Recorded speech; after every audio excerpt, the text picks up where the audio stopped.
ఆలయము కాజాలదు. కనీసం కుటుంబంలో 4-5 ఉన్నారంటే కనీసం ఇద్దరన్నా ఏకీభవించి ప్రార్థన చేసే ఇల్లు ఏదైతే ఉందో అది దేవాలయం, దేవుని సన్నిధి నివసించే స్థలం. అందుకే చాలా క్రైస్తవ కుటుంబాల్లో ఫ్యామిలీ ప్రార్థన, కలిసి కుటుంబంగా చేసే ప్రార్థన లేకుండా చేస్తాడు సాతాను. ఎందుకంటే ఏ ఇంట్లో అయితే కుటుంబం అంతా కలిసి ప్రార్థన చేసుకుంటారో, కనీసం కుటుంబంలో 2-3 కలిసి ప్రార్థన చేసుకుంటారో, అలాంటి ప్రార్థన ఉన్న ఇల్లు ఒక దేవాలయం అన్నాను. అలాంటి వ్యక్తులుండి కలిసి చేసే ప్రార్థన ఉన్న ఇంట్లో దయ్యపు కార్యాలకు తావు లేదు. ఎందుకంటే అక్కడ దేవుని సన్నిధి నిత్యము నివసిస్తుంది. ఎందుకంటే 2-3 నా నామమున ఎక్కడ కూడి ఉందరో వారి మధ్యలో నేను ఉంటానని వాగ్దానం చేశాడు. మత్తయి సువార్త 18వ అధ్యాయం 18వ వచనంలో. ఇప్పుడు 4వ మందిరం చెప్తున్నాను. ఇదేంటే ఫ్యామిలీ, కుటుంబము అనే మందిరం. గతంలో చాలాసార్లు మందిర ప్రతిష్టలకు చెప్పాను, మళ్ళీ ఒకసారి గుర్తు చేస్తున్నాను. ఇప్పుడు మందిరాలు ఎన్నని చెప్పడానికి కాదు. హస్తకృతాలయం ఒకటి మనం కట్టుకున్నాము. ఈ మందిరము ప్రత్యేకమైంది. ఈ మందిరంలో పవిత్రత ఉండునట్లు మనం చూసుకుంటాం. ఈ మందిరాన్ని గలీజ్ చేయం. ఈ మందిరాన్ని రోజు శుభ్రం చేస్తాం. ఈ మందిరాన్ని దేవుడు నివసించే స్థానముగా దీని పవిత్రతను కాపాడుతాం. ఈ మందిరాన్ని పరిశుద్ధ క్రియలకే వాడతాం, కానీ వేరే కార్యకలాపాలకి దీన్ని వాడడం. ఎందుకంటే ఇది లోకము నుండి ప్రత్యేకింపబడింది, మనం దేవుని కలుసుకోవడానికి ప్రత్యేకముగా స్పెషల్గా ఏర్పాటు చేయబడింది ఈ మందిరం. అలాగే మిగతా 3 మందిరాల సంగతి కూడా కొంచెం ఆలోచిస్తారని మొదలుపెట్టా. మిగతా 3 మందిరాలంటే, 1 నీ శరీరము, నీ ఒళ్ళు, నీ దేహం అనే మందిరం. 2 సంఘం అనే మందిరం. 3 కుటుంబము, ఫ్యామిలీ అనే మందిరం. ఈ 3 కూడా దేవుడు నివసించే స్థలాలే. వాటిని గురించే ఇక్కడ మాట్లాడాడు. ఏమనంటే, మనము జీవము గల దేవుని ఆలయమై ఉన్నాము. అందుకు దేవుడు ఇలాగూ సెలవిచ్చుచున్నాడు. బాగా వినండి బిడ్డలారా. నేను వారిలో నివసించి సంచరింతును, నేను వారి దేవుడనై ఉందును, వారు నాకు ప్రజలై ఉందురు అన్నాడు. నేను వారిలో నివసించి సంచరింతును, నేను వారి దేవుడనై ఉందును, వారు నా ప్రజలై ఉందురు. కావున మీరు వారి మధ్య నుండి బయలువెడలి ప్రత్యేకముగా ఉండండి, అపవిత్రమైన దానిని ముట్టకూడని ప్రభువు సెలవిచ్చుచున్నాడు లేదా చెప్పుచున్నాడు. దాని మీద దృష్టి పెడదాం. ఇప్పుడు ఈ మందిరము ప్రత్యేకంగా ఉండింది. అపవిత్రమైన దానికి దీనిలో స్థానం లేదు. ఎవడన్నా అపవిత్రమైన కార్యకలాపాలు చేయడానికి ఇందులో మనం ఒప్పుకోం. ఇది పరిశుద్ధ స్థలం, ఇది దేవాలయం. ఇప్పుడు చింతపిక్కలాట ఆడతానండి ఇందులో కూర్చొని అంటే నువ్వు ఒప్పుకుంటావా? జిగ్గాట ఆడతానంటే ఒప్పుకుంటావా? అష్టాచమ్మ ఆడతానంటే ఒప్పుకుంటావా? పేకాట ఆడతానంటే ఒప్పుకుంటావా? ఇందులో కూర్చొని సిగరెట్లు తాగుతానంటే ఒప్పుకుంటావా? బీడీలు తాగుతానంటే, చొట్టలు తాగుతానంటే, గంజాయి తాగుతానంటే, మందు తాగుతానంటే, ఇందులో కూర్చొని నేను స్త్రీతో సరసం ఆడతానంటే ఊరుకుంటావా? ఖచ్చితంగా వాడిని అసహించుకుంటావు. ఏమరా నీకు మైండ్ పోయింది? ఇది పరిశుద్ధ స్థలము, దేవుని నివాసం. ఇది ఏమనుకుంటున్నావు? ఏం క్లబ్బులా, పబ్బులా?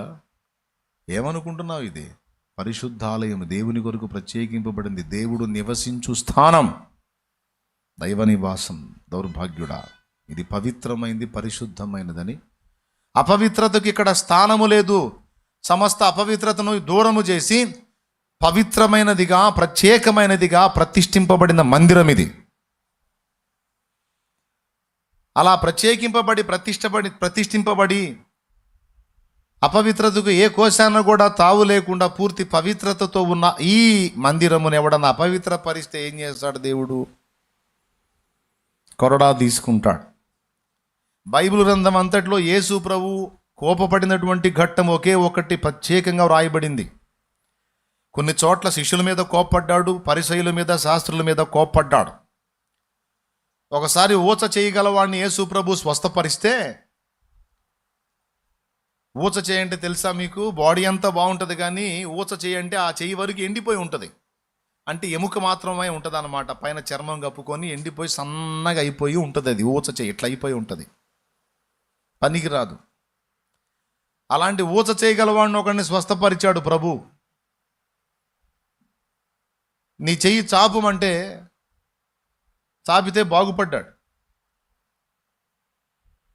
అలా వానిని స్వస్థపరచడానికి ముందు యేసు ప్రభు ఏం చేశాడంటే అక్కడ ఉన్న వాళ్ళని ఒక మాట అడిగాడు. విశ్రాంతి దినమున మేలు చేయుట ధర్మమా, కీడు చేయుట ధర్మమా అన్నాడు.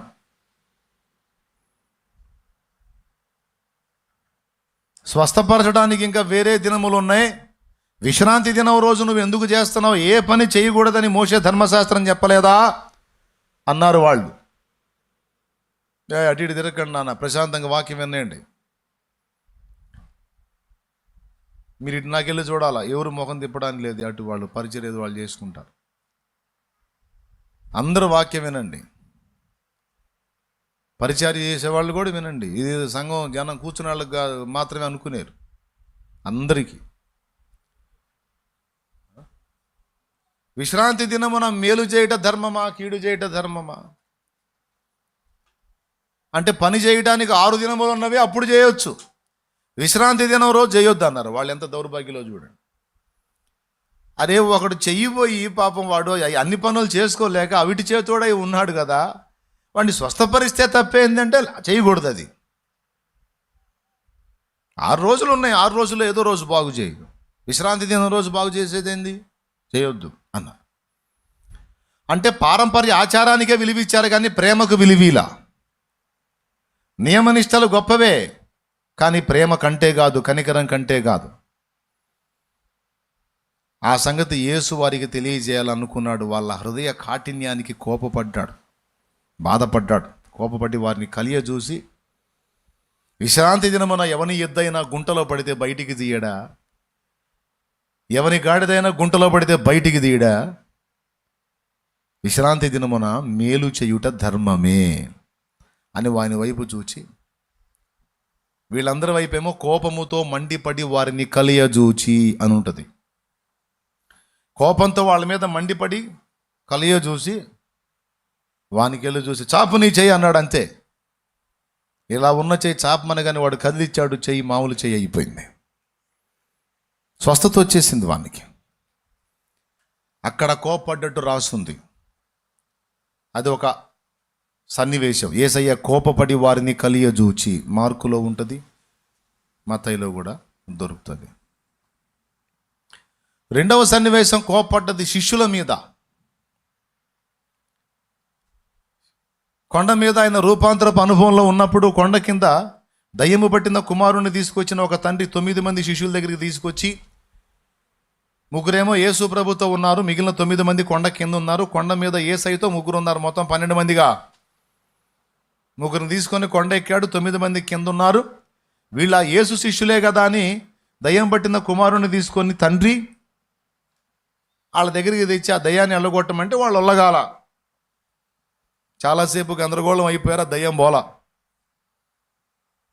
ఈ లోపు ఆయన కొండ దిగి వచ్చాడు. వచ్చేటప్పటికి జనం అపహాస్యం చేస్తున్నారు ఈ 9 మందిని.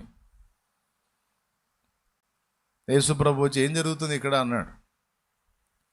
ప్రభువా, ఇదిగో వీడు నా కుమారుడు, వీడికి దయ్యం పట్టింది, నీళ్లు చూస్తే దూకుతాడు, నిప్పులు చూస్తే దూకుతాడు, వాడిని నోడే నాశనం చేసుకుంటాడు. చూడటానికి ఫిట్స్ బలహీనతలాగా, చాంద్ర రోగములాగా కనపడిద్ది, కానీ అది దయ్యపు పీడ అని నాకు తెలుసు. దాని నుంచి విడిపిస్తారని శిష్యుల దగ్గరికి తెచ్చాను, వారి వల్ల కాలేదు అంటే, ఇది ఎంతకాలమైంది వీనికి పట్టాను అడిగాడు. అది చెప్పాడు, చిన్నప్పటి నుంచి అది వాడిని శోధిస్తానే ఉందయా అని. అప్పుడు నేను అడగలేదురా, వెనక స్మెల్ వస్తుంది, కాస్త దాన్ని కంట్రోల్ చేసుకుందని చెబుతున్నాను. దేవునికి స్తోత్రం చెప్పండి. ఏం చెప్తున్నా ఇప్పుడు? నేనేం చెప్పా? పాయే పాయే చిన్నప్పటి నుంచే పట్టి వాడిని పీడిస్తుంది అన్నాడు. అప్పుడు విశ్వాసము లేని తరము వారలారా అని శిష్యుల్ని తిట్టాడు.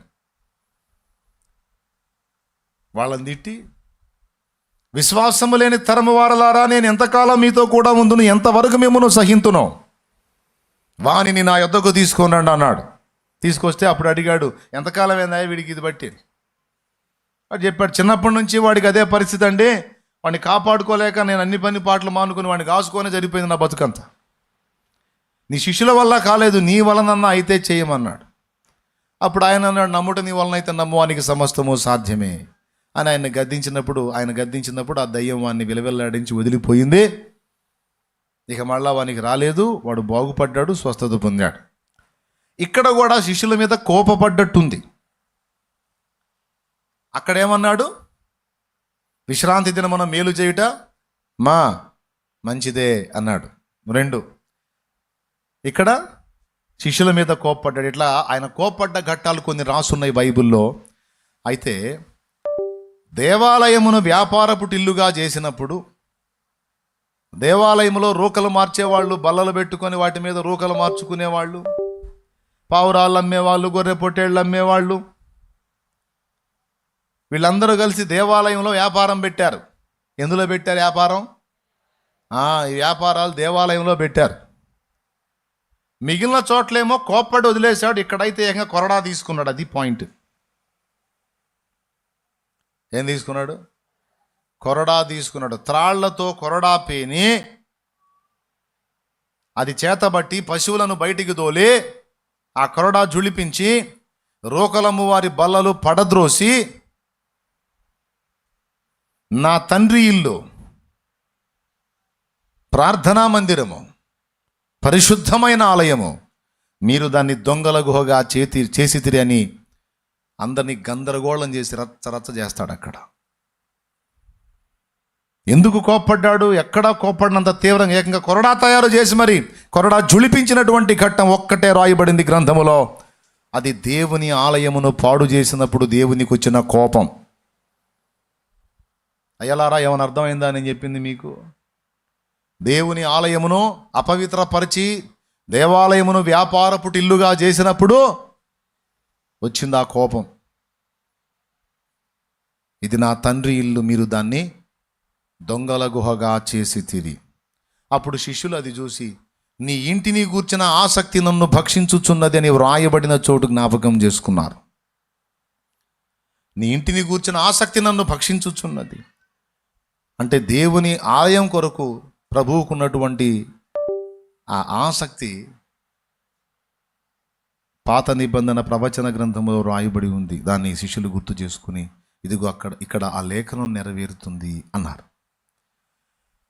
ఇప్పుడు 3 రకాల మందిరాల సంగతి మొదలు పెట్టుకున్నాం మనం. ఒక మందిరమేమో చేతులతో మనం కట్టుకున్న మందిరం, 2వ మందిరం మన శరీరం అనే మందిరం, 3వ మందిరం సంఘం అనే మందిరం, 4వది ఫ్యామిలీ అనే మందిరం.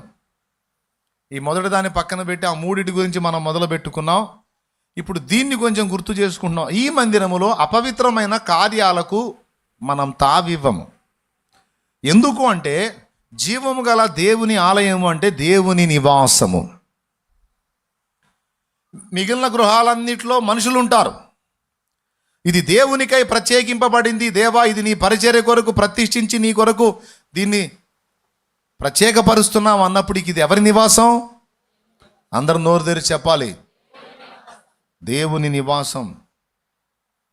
ఇందులో ఇది అందరికీ, మనుషులందరికీ ఆ ఇల్లు. ఇది ఎవరి ఇల్లు? ఇది దేవుని ఇల్లు. మరి దైవ నివాసములు అపవిత్రమైన కార్యాలకు దేవుడు ఒప్పుకుంటాడా? ఒప్పుకోడు. ఇళ్లలో చెప్పులు వేసుకొని తిరుగుతాం, మందిరంలో తిరిగితే అమర్యాద. కానీ కొంతమంది మందిరాల్లో కూడా బూట్లు వేసుకొని చెప్పులు వేసుకొని తిరుగుతారు. అదేంటంటే కొత్త నిబంధనలో ఇది అదేం ప్రత్యేకమైందేం లేదు, ఎక్కడైనా దేవుడు ఉంటాడు అని. ఎక్కడైనా దేవుడు ఉంటాడు. మన వాళ్ళకంటే అన్యులు నయం. వాళ్ళు నిజదేవుడిని తెలుసుకోకపోయినా దేవుడని వారు నమ్మేదానికి వెళ్ళేటప్పుడు వాళ్ళు ఎంత జాగ్రత్తగా వెళ్తారు తెలుసా? చెప్పులు బయటపడేసి ఆలయంలోకి ఎంటర్ అయ్యేటప్పుడు నీళ్ల ప్రవాహం పెట్టుకుంటారు. వాటర్ ఫ్లోటింగ్ పెడతారు, అక్కడ అడుగేయగానే కాళ్ళు కడుగుతాయి, ఆ నీళ్ళే ప్రవహిస్తూ ఉంటాయి, ఆ నీళ్లు దొక్కి అవతలకి వెళ్తారు. పాదశుద్ధి. ఎందుకంటే వాళ్ళు నమ్ముతున్నది సత్యం కాకపోయినా, నిజదేవుడు కాకపోయినా, వాళ్ళు నమ్ముతున్నది వాస్తవం కాకపోయినా, దేవుడు అంటే వాళ్ళు ఇచ్చే గౌరవం అది అన్యులు. కానీ నిజదేవుణ్ణి తెలుసుకొని పాత క్రొత్త నిబంధనలో 2 చోట్ల రాయబడి ఉంది. పాత నిబంధనలో మోషేతో అన్నాడు, యెహోషువతో అన్నాడు. దేవుడు వారికి ప్రత్యక్షమైనప్పుడు, మోషే మోషే నీవు నిలిచిన స్థలము పరిశుద్ధమైనది, నీ పాదరక్షలు విడు అంటాడు. చెప్పులు ఇడిచి ముందు చెప్పులిడు, పక్క చెప్పులిడు, విడో, చెప్పులు ఇడిచి నా ముందు నిలబడన్నాడు. అలాగే యెహోషువ దగ్గరికి యెహోవా సైన్యాధిపతిగా ప్రభు వచ్చినప్పుడు కూడా, నీవు నిలిచిన భూమి పరిశుద్ధమైన, నీ పాదరక్షలు విడమంటాడు. అంటే చెప్పులిడో, బాయ్ స్తోత్రం చెప్పు గడికి చెప్పు, ఇంకోసారి చెప్పు, 2 చేతులు చెప్పు. ఏమన్నాడు? చెప్పులేడు. క్రొత్త నిబంధనలో స్టెఫను ప్రసంగం అప్పుడు కూడా చెప్పులేడమని ప్రస్తావన గుర్తు చేస్తాడు. కొంతమంది మందిరాల్లో చెప్పులు వేసుకొని తిరగటం, పిచ్చి పిచ్చి పనులన్నీ చేయటం, మంచాలు వేసుకొని దొర్లాడటం, పేలు చూసుకోవటం, జుట్టు దువ్వుకోవటం, మందిరంలో కూర్చొని సెల్ ఫోన్ చూడటం. కొంతమంది సైతాను సంబంధులు ఉంటారు, వాళ్ళు దేవుని మందిరంలోనే కూర్చుంటారు, కానీ ఎక్కడ కూర్చున్నా సరే వాళ్ళ దరిద్రపు మనస్తత్వాలు, ఆ దరిద్రపు పాడు మనస్తత్వాలు మారవు. వాళ్ళ హృదయ గర్వం, హృదయ చెడుతనం అట్లా ఉంటుంది అన్నమాట. బాగలేనోడు, పేషెంట్ అయినోడు ఏదన్నా మంచం వేసుకున్నాడంటే అది రోగి కాబట్టి వానికి ఛాన్స్ ఉంది, కానీ దున్నపోతులాగుండి మందిరాల్లో మంచాలు వేసుకొని దొర్లాటం మర్యాద నాకు నచ్చదు. అది దేవుని మందిరం అంటే దేవుని కొరకు ప్రత్యేకింపబడింది, దాని పవిత్రత కాపాడాలి.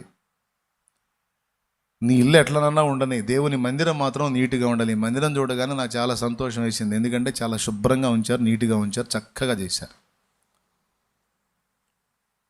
అట్లుండాలి దేవుని సన్నిధి, దాని పవిత్రత కాపాడాలి. మందిరంలో కూర్చొని రీల్స్ చూసేది దరిద్రుడా, సైతానోడా అనాలనిపించింది నాకు. అంటే మళ్ళీ ఏడిచేస్తారులే, మారు మనసు పొందమని చెబుతున్నాను నేను. దేవుని మందిరంలో కూర్చొని సెల్ ఫోన్లో ఏడాడ చెత్తంతా, ఊళ్ళో వాళ్ళ విసర్జన అంతా నువ్వు చూసేది ఏంది? దేవుని సన్నిధిలో కూర్చొని సిగ్గులేదా?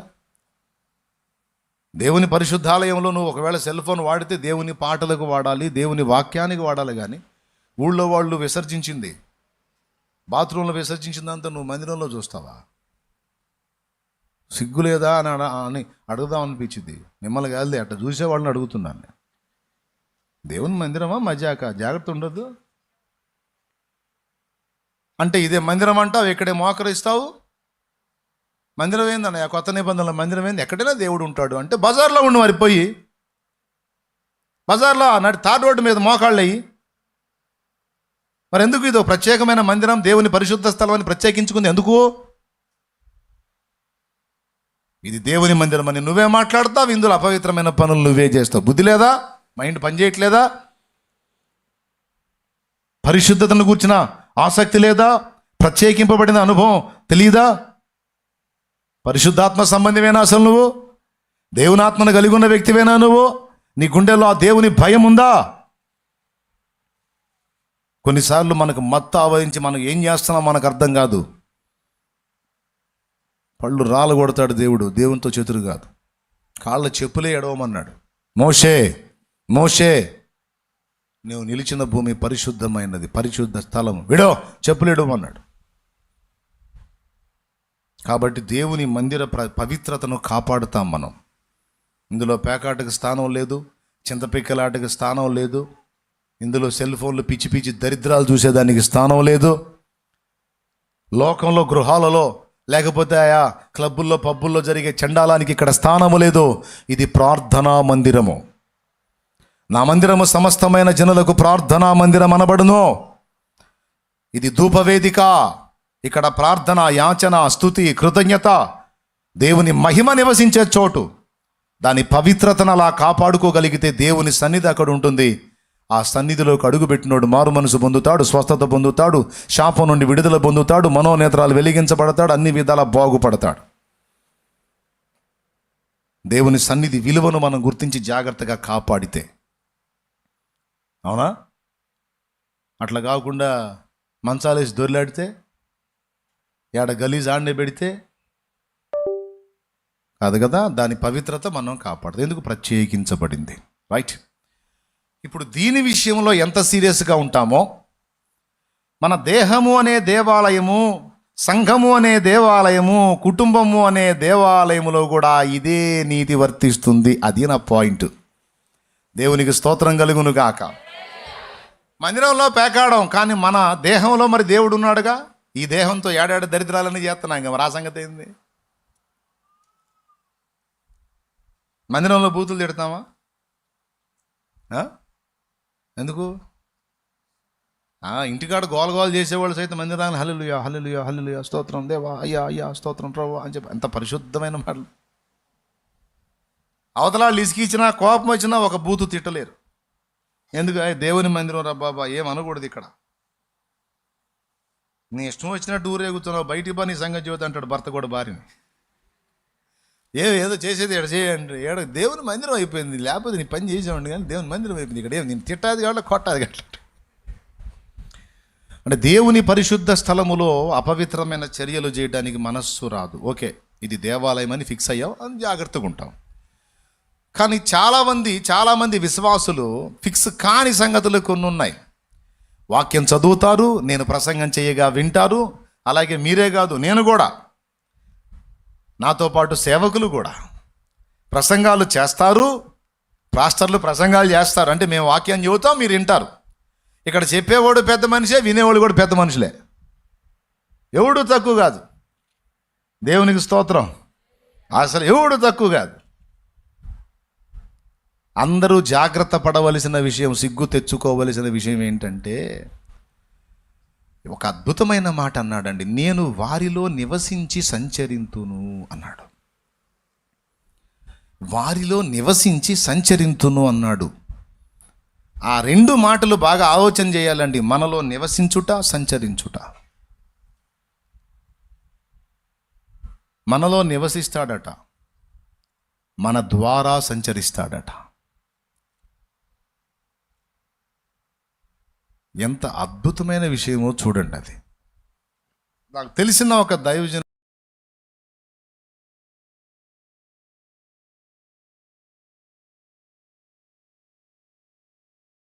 ఉన్నాడు. మంచి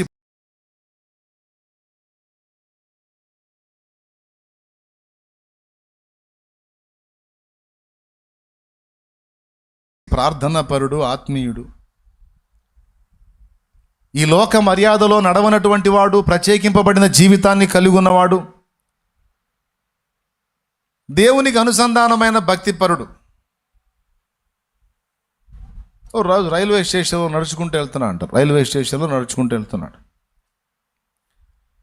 వాడు బాగా తప్పదాగి ఒకడు పాపైన బండి కోసం నిలబడ్డాడు. వాడు ఫుల్గా మద్యం సేవించి అటు ఇటు వాడే ప్లాట్ఫామ్ మొత్తం నడుస్తున్నాడు. అంటే ఎక్కువ అయిపోయింది. తూగుతూ వస్తున్నాడు. తూలుతూ వచ్చి ఈయన తగిలి ఈయనేమో ఆయన వాడిని నెట్టలేదు, ఏమి లేదు. అట్లా టచ్ అయ్యి ఎగిరి అవతల పడ్డాడు. పడ్డ తర్వాత తాగింది దిగింది. తల విదిలిస్తూ పశ్చాత్తాప్తుడై కింద పడి దొర్లాడి ఏడుస్తున్నాడంట. క్షణములో జరిగిన కార్యం అది, మైండ్ పోయే కార్యం అది. తగిలాడు. ఏం జరిగింది? గర్వంగా తూలుతే అనుకుంటూ వచ్చేవాడు ఒక్కసారిగా ఎగిరిపడి తాగిందంతా వదిలి కన్నీరు గార్చడం ఏంటి?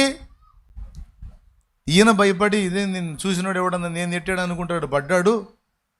ఎందుకు వచ్చిన గొడవ? నా దగ్గరికి పోయా, లేయా లే, నేను నిన్ను నెట్టలేదయ్యా, నువ్వే పడ్డావు, లేయా అని చెప్పి చేయిస్తే, వద్దు నన్ను ముట్టుకోవద్దు, నేను అపవిత్రుణ్ణి, నేను యోగ్యుణ్ణి కాదు, నేను పాపాత్ముడిని అని పెద్దగా ఏడుస్తున్నాడంట.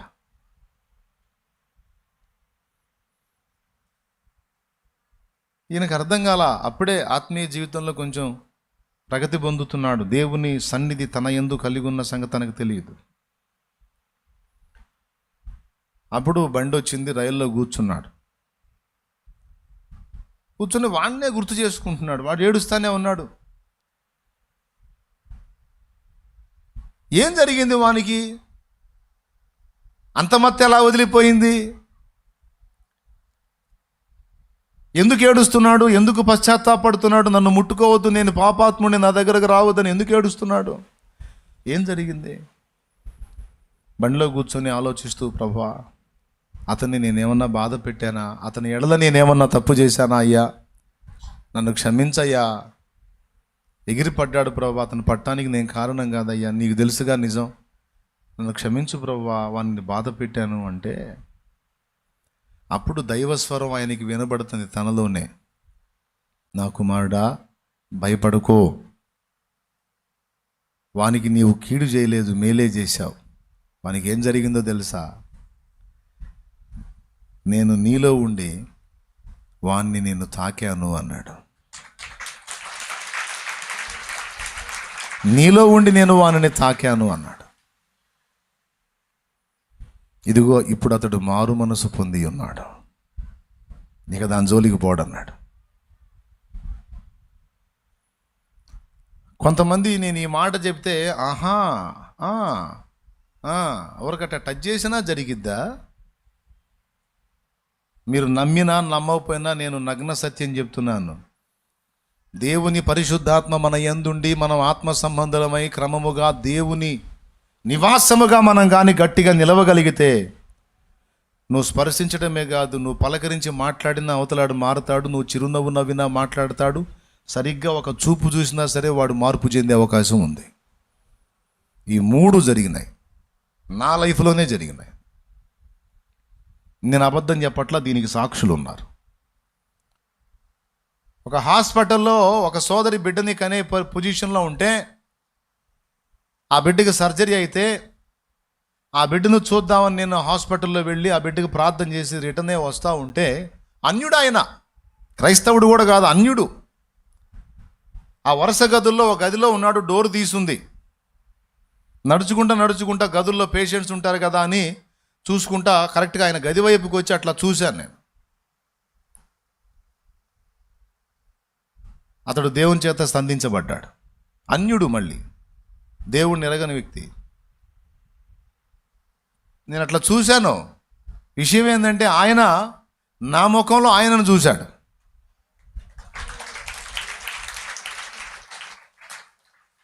నాకు ప్రభు కనపడ్డాడని గొడవ చేశాడు అక్కడ. తర్వాత దేవుని పాదాల చెంతకు మళ్ళీ సండే కల్లా వచ్చేసాడు.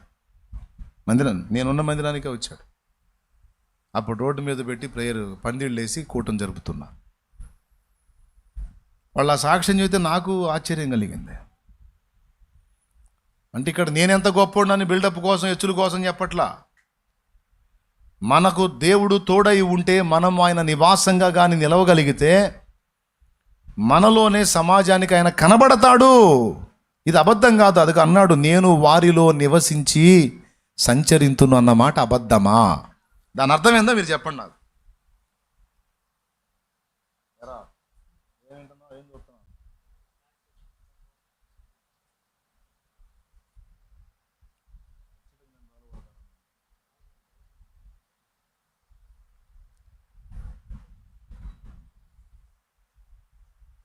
ఏం చెప్తున్నానమ్మా? వారిలో నివసిస్తానంటే అర్థం ఏంటి?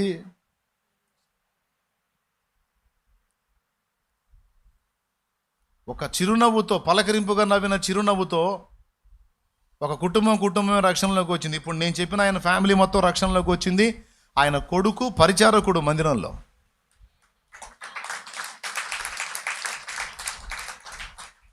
ఇది సామాన్యమైన విషయంగా దేవుడు చేసిన కార్యం. ఇట్లా పలకరించిన వాళ్ళు మారిపోయారు, నవ్వినోళ్ళు మారిపోయారు, చూసినోడు మారిపోయాడు. ఇందాక ఆయన తాకినప్పుడు జరిగింది కార్యం ఇది. మరి నా విషయంలో అయితే ఈ 3 ఎవరు నమ్మని విషయాలు, కానీ ఇవి నిజాలు.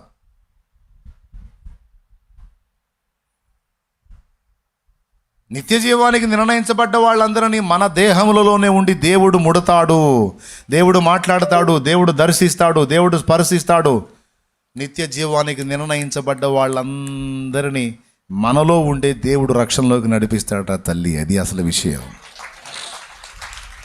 గొడగడిగొడో గొడు, ఇది నిజం, వాక్య సత్యం. ఎన్ని రిఫరెన్సులు చూపించాను?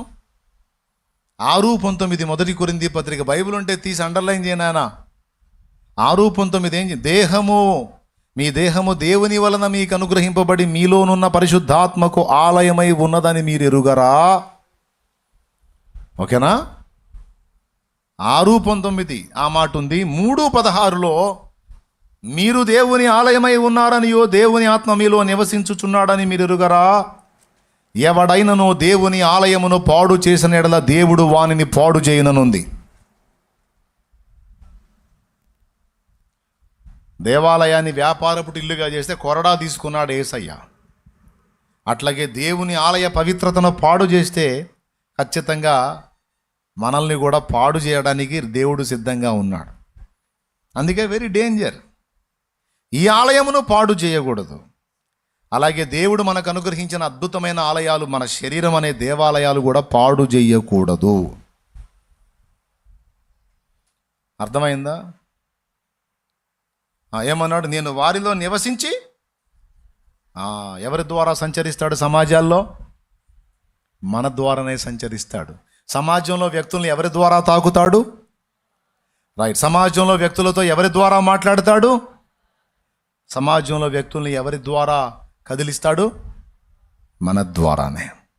ఆయనే చెప్పాడు, నేను వారిలో నివసించి సంచరింతును, నేను వారి దేవుడునై ఉందును, వారు నా ప్రజలై ఉందురు గనుక మీరు లోకస్తులలో నుండి ప్రత్యేకంగా ఉండండి, మీరు వారిలో నుండి ప్రత్యేకముగా నుండి బయలు వెళ్ళండి అన్నాడు. ఈ లోక మర్యాదను మీరు ఫాలో అవ్వద్దు.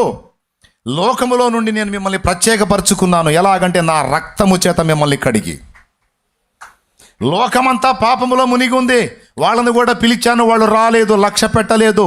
రక్షణ పొందండర్రా, ఇదిగో ఉచితం, అది నా రక్తముతో మీకు అవకాశం ఇస్తున్నాను, పొందండి రక్షణ అంటే అది లెక్క చేయలేదు లోకం, అనగా లోక సంబంధులు. మీరు నా మాట విని విధేయత చూపి మారు మనసు పొంది నా రక్తములో మీ పాపాలన్నీ కడగబడి నిమిత్తం బాప్తిస్మ పొంది పరిశుద్ధులైనారు గనుక లోకములో నుండి నేను మిమ్మల్ని ప్రత్యేకించుకున్నాను. నేను ప్రత్యేకించుకున్నట్టే మీరు కూడా ప్రత్యేకంగా ఉండాలి. అర్థమైందా? మీరు వారితో, వారి చర్యలలో వారి వలె ఉండటానికి వీల్లేదు. లోకస్తుల మాటలు నీలో ఉండకూడదు. నీవు పరలోక రాజ్య పౌరుడివి, పౌరాలివి గనుక నీ మాటలన్నీ దైవికమైన మాటలుగానే ఉండాలి. నంబర్ 1, లోకస్తుల మాటలు నీలో ఉండరాదు. లోకస్తులు చేసే క్రియల చొప్పున నువ్వు చేయకూడదు. ఈ లోక మర్యాదను నీవు అనుసరింపకూడదు. నీవు పరలోక పౌరుడివి, పరలోక పౌరురాలివి. ప్రత్యేకింపబడిన జీవితం, పరిశుద్ధులకు తగిన జీవితం, మాట యందు కానీ, క్రియ యందు కానీ, సమస్త ప్రవర్తన యందు కానీ నువ్వు మార్పు చెందిన వ్యక్తిగా, దేవుని సంబంధిగా, దేవుని రాజ్య పౌరుడిగా, పౌరురాలిగా అందుకు తగిన జీవితాన్ని నేను మనం కలిగి ఉండాలి. అలాగున దేవుడు కోరినట్లు మనల్ని మనం ప్రత్యేకపరుచుకుంటేనే, మనల్ని మనం సపరేట్ చేసుకుంటేనే దేవుని సన్నిధి మనలో నివసించి అటు మన కుటుంబానికి, ఇటు సమాజానికి మనం దీవెనకరంగా మారగలం. క్రీస్తు రక్తము చేత విమోచింపబడి పరిశుద్ధపరచబడి పరిశుద్ధాత్మను పొందిన నువ్వు లోకస్తురాలిగా ఉండకూడదు నాన్న. లోకస్తుల వేషాలు నువ్వు వేయకూడదు. లోకస్తుల భాష నువ్వు పలకకూడదు. లోకస్తులు చేసినటువంటి చర్యలు ఏవి కూడా, హేయమైన చర్యలు అస్సలు నువ్వు చేయకూడదు. లోకస్తులు ఇష్టారాజ్యంగా బ్రతుకుతారు. వాళ్ళ ఇష్టం వచ్చినట్టు మాట్లాడతారు, తింటారు, తాగుతారు, ఊరేగుతారు. వాళ్ళకి ఇష్టం వచ్చినట్టు విచ్చలవిడి జీవితంలో వాళ్ళు బ్రతుకుతారు. కానీ ఒకప్పుడు నువ్వు కూడా అలానే ఉన్నావు. కానీ నేను వేరు చేశాను, ప్రత్యేకపరుచుకున్నాను, నా రక్తం ఇచ్చి నిన్ను కొన్నాను, నా రక్తంతో నిన్ను కన్నాను, కడిగాను, పరిశుద్ధపరిచాను కనుక నువ్వు ప్రత్యేకముగా ఉండాలి అంటున్నాడు. దైవజనమా, విశ్వాస గణమా, దేవుడు మనల్ని ప్రత్యేకంగా ఉండమని ఆశిస్తున్నాడు. దేవుని ఆలయ పవిత్రతను అందరం కాపాడాల్సిందే అని మాట్లాడుతున్నాడు. ఎవరికి వాళ్ళకి వ్యక్తిగతంగా ఇచ్చిన దేహములే దేవాలయాలు కనుక అందరి పరిశుద్ధతను కాపాడుకోమని చెప్తున్నాడు. ఎందుకంటే నేను మీలో నివాసం ఉంటాను అన్నాడు. కానీ కొంతమందికి ఎంత చెప్పినా వినబడదు. బాగా వినండి. ఇప్పుడు ఒక బాంబు పేలుస్తాను. దేవునికి స్తోత్రం. ఇది మీకైనా నాకైనా ఏ సేవకుడికైనా విశ్వాసికైనా ఎవరికైనా కోటింగ్. అదే చెప్తున్నా, వినండి జాగ్రత్తగా. ఎవరు పెద్ద మనుషులేరు, అందరూ బ్యాలెన్స్ చేసుకోవాల్సిందే, అందరూ సరి చేసుకోవాల్సిందే. నేను నీకు ఇచ్చిన పవిత్రమైన ఆలయము లాంటి దేహమును నువ్వు జాగ్రత్తగా కాపాడు, దాని పవిత్రతను కాపాడు అని దేవుడు చెప్పినప్పుడు, దేవుని ఆలయము నా దేహమే గనుక నేను ఆలయాన్ని జాగ్రత్తగా కాపాడాలనే భయం మనకు ఉండాలి. కానీ దేవుడు పవిత్రంగా ఇచ్చినటువంటి ఆలయాన్ని అపవిత్రపరిచి దాంతో హేయమైన క్రియలు చేసినప్పుడు దేవుని కోపము మండుతుంది. దేవుడు తొందరపడి కోపడ్డు, చాలా ఓపిక, చాలా దీర్ఘశాంతం. దేవుడు ఓపిక పట్టాడు, దేవుడు క్షమిస్తున్నాడు, దేవుడు దీర్ఘశాంతం చూపాడంటే అర్థం ఏంటంటే పాపములో నువ్వు కంటిన్యూగా కొనసాగు, నీ దేహమును అపవిత్రతలోనే కంటిన్యూ చేయి అని కాదు. ఓర్చుకుంటున్నాడు. ఇంకా మారుతావు, ఇంకా దిద్దుకుంటావు, ఇంకా సరి చేసుకుంటావు. ఈరోజు మారుతావు, రేపు మారుతావు, నీ వంకర బుద్ధి నువ్వు మార్చుకుంటావు, సరి చేసుకుంటావు, చక్కదిద్దబడతావు, బాగుపడతావు అని ఎదురు చూస్తున్నాడు. మారు మనసు పొందడానికి నీకు నాకు టైం ఇచ్చాడు. ఆ టైంని కొంతమంది ఎలా ఫీల్ అయ్యారంటే నేను చేసే పాపమును దేవుడు ఆమోదించి సంతకం పెడుతున్నాడు అని ఫీల్ అయ్యారు. తాట ఊడిద్ది, సంతకం కాదు, తోలు ఒలుస్తాడు. ఒలిచిన దాకా ఎందుకంటాను నేను. ఏమండి, మంచోడి కోపం వస్తే ఎట్లా ఉంటుంది? మంచోడికి తొందరగా కోపం రాదు. ఉండి ఉండి ఉండి వచ్చిందనుకో, ఇక మొత్తుకున్నా ఇక దయ చూపేవాడు ఎవడు ఉండడు. అందుకే అందరి గుండెల్లో ఒక భయం ఉండాలి. దేవుడు అంటే భక్తి ప్రేమతో పాటు దేవుని కోపాన్ని కూడా మనం ఎరిగి ఉండాలి. ప్రేమగల దేవుడు అర్థం చేసుకుంటాడు, కాదని నన్ను ఆ ప్రేమను బట్టే ఓర్చుకుంటున్నాడు. కానీ దేవుని ఓర్పుతో ఆటలాడకూడదమ్మా, అది నేను చెప్తుంది. కొంతమందికి దేవుడు ఎంత చెప్పినా వినరు, ఎంత చెప్పినా వినరు. ఎన్ని మార్లు గద్దించినా వినని కుమారుడు మరి హఠాత్తుగా తిరుగు లేకుండా నాశనమగునని ఉంది బైబిల్లో. అంతదాకా తెచ్చుకోవద్దు నానా అంటాడు దేవుడు. మీకు దీని గురించి లేఖనాలు చూపిస్తాను. ఎవడైనాను దేవుని ఆలయమును పాడు చేసిన దేవుడు వానిని, ఆ మాట ఉంది చదువు 16లో, 1 కొరింథీ 3:16, జాగ్రత్త చదువు. మీరు దేవుని ఆలయమై ఉన్నారనియో దేవుని ఆత్మ మీలో నివసించుచున్నాడనియో మీరు ఎరుగరా. ఎవడైనను దేవుని ఆలయమును పాడు చేసిన ఎడల దేవుడు వాణ్ణి పాడు చేయును. ఏంటి? ఎవడైనా దేవుని ఆలయమును పాడు చేసిన దేవుడు వాణిని పెద్దగా చెప్పండి. పాడు చేసిన వాడిని ఎవరు పాడు చేశాడు? వాడిని. ఏ అమ్మ పాడు చేసిందో ఆ అమ్మనే. దీనికి నిరూపణగా కొరింథీయులకు రాసిన అదే పత్రిక 11వ అధ్యాయము 30వ వచనం చదువు. 29-30. ప్రభువు శరీరమని వివేచింపక తిని త్రాగువాడు తనకు శిక్షావిధి కలుగుటకే తిని త్రాగుచున్నాడు. ఏది ఆదివారం బల్లలో చేస్తాను చూడు, ఎక్కడెక్కడ దరిద్ర పనులన్నీ చేసి ఏం ఎరగనట్టు, ఎక్కడెక్కడ దరిద్ర పనులన్నీ చేసి ఎక్కడెక్కడ ఊరేగింపులన్నీ ఊరేగి ఆదివారం వచ్చి ముసుగేసి హల్లెలూయా హల్లెలూయా హల్లెలూయా ప్రభా స్తోత్రం నాయనా అయ్యా యేసయ్యా అయ్యా అయ్యా నా తండ్రి అయ్యా ప్రభా అయ్యా అనుకుంటా బల్లలో చేస్తాను చూడు ముసుగేసి, ఆడవాళ్ళను మగవాళ్ళు మొత్తం. దానికి చెప్తున్నాడు చూడు, ప్రభువు శరీరం నువ్వు తీసుకుంటుంది, కానీ దేవాలయము లాంటి నీ దేహమును అపవిత్రమైన క్రియలకు అప్పచెప్పి మారు మనసు పొందకుండా, పశ్చాత్తాపం లేకుండా, అయ్యో ఆ చెడుతనాన్ని వదిలేయాలన్న భారము బాధ్యత ఏ కోశాన్న కూడా లేకుండా ఏమి ఎరగనట్టు వచ్చి నువ్వు బలలో చేసి నాకేమి కాలేదనుకుంటే ఏమైద్దో చూడు. అక్కడ ప్రభువు శరీరం అని వివేచన లేకుండా తిని త్రాగువారు తమకు శిక్షావిధి కలుగుటకే తిని త్రాగుచున్నారు. ఇందువలననే మీరు అనేకులు బలహీనులు రోగులై ఉన్నారు, చాలా మంది నిద్రిస్తున్నారు అన్నాడు. అంటే దాని అర్థం ఏంది నాన్న? ఏకదం పోతున్నారని. ఒరే అబ్బాయి, నువ్వు బాప్తీసం పొందావరా, నువ్వు మారు మనసు పొందావయ్యా, నువ్వు దేవుని బిడ్డవయ్యా, అట్ట చేయకూడదురా అమ్మా, అట్ట చేయకూడదమ్మా, ఇంత విచ్చలవిడిగా ఊరేగకూడదమ్మా, దేవుని నామానికి అవమానం వస్తుందమ్మా, దేవుని మహిమ కోసం బతకాల్సిన నువ్వు విచ్చలవిడిగా ఊరేగి చండాలం చేసుకుంటున్నావు నాయన, అయ్యా ఇనయ్యా, నా మాట ఇనయ్యా, నా మాట ఇనయ్యా, నా మాట ఇనమ్మా అని మనం బతిమలాడుతుంటాం. ఈ నడమంత్రం మిడిమేళం బాగా నశానానికి ఎక్కినోడికి ఎక్కదుగా మనం చెప్పేది. ఆపుతావా నీ సోదే, ఆపుతావా నీ సుత్తే, మాకు తెలుసు, మాకు తెలుసు అని వాళ్ళు ఇష్టం వచ్చినట్టు ఊరేగుతుంటారు. కొంతమంది, అందరూ కాదు, కొంతమంది ఊరేగుతుంటారు, ఎంత చెప్పినా వినరు. మారు మనసు పొందానన్నాడు, బాప్తీసం పొందానన్నాడు, దేవుని భక్తుడు అన్నాడు, పెద్ద మనిషిని అన్నాడు, మారు మనసు పొందింది, బాప్తీసం పొందింది, భక్తురాలనంది, పెద్ద మనిషిని అంది. అందుకని పాపం మానుకోవట్లా అన్నాడు, కానీ పాపం మానుకోవట్లా. చూడంగానే అయస్కాంతం ఆకర్షణ అని, గురుత్వాకర్షణ అని చెప్పని పోతున్నాడు చెడుతనానికి. చూసి చూసి చూసి చూసి దేవుడు ఏం చేస్తాడంటే, దేవుడు ఏదో స్పెషల్గా నీ మీద వేయటం కాదు, నువ్వు చేసిన దాని ఫలము నీకు వచ్చేటట్టు చేస్తాడంతే. మనం చేసిన వాటి ఫలము మనం అనుభవించడానికి తలుపు తీస్తాడంతే. దానికి ఏం జరిగిద్దంటే బలహీనత స్టార్ట్ అయ్యిద్ది, రోగంగా మారిద్ది, అయినా మార్పు చెందకపోతే శాల్తీయే లేచిద్ది. అది కూడా ఎందుకంటే ప్రేమతో లేపుతాడు. అంటే బిడ్డ, పొందనోడి మారు మనసు పొందకుండా బాగుండేది, పొందావు. పొందనోడి బాప్తీసం పొందకుండా ఉంటే బాగుండేది, పొందావు. మారు మనసు పొంది బాప్తీసం పొందకపోతే అప్పుడే నీ పేరు నరకంలో రాసేవాడిని, ఏకంగా బతికినంత వరకు ప్రశాంతంగా ఊరేగి ఒక్కసారి సచ్చి పాతాళానికి పోయేవాడివి, నరకానికి.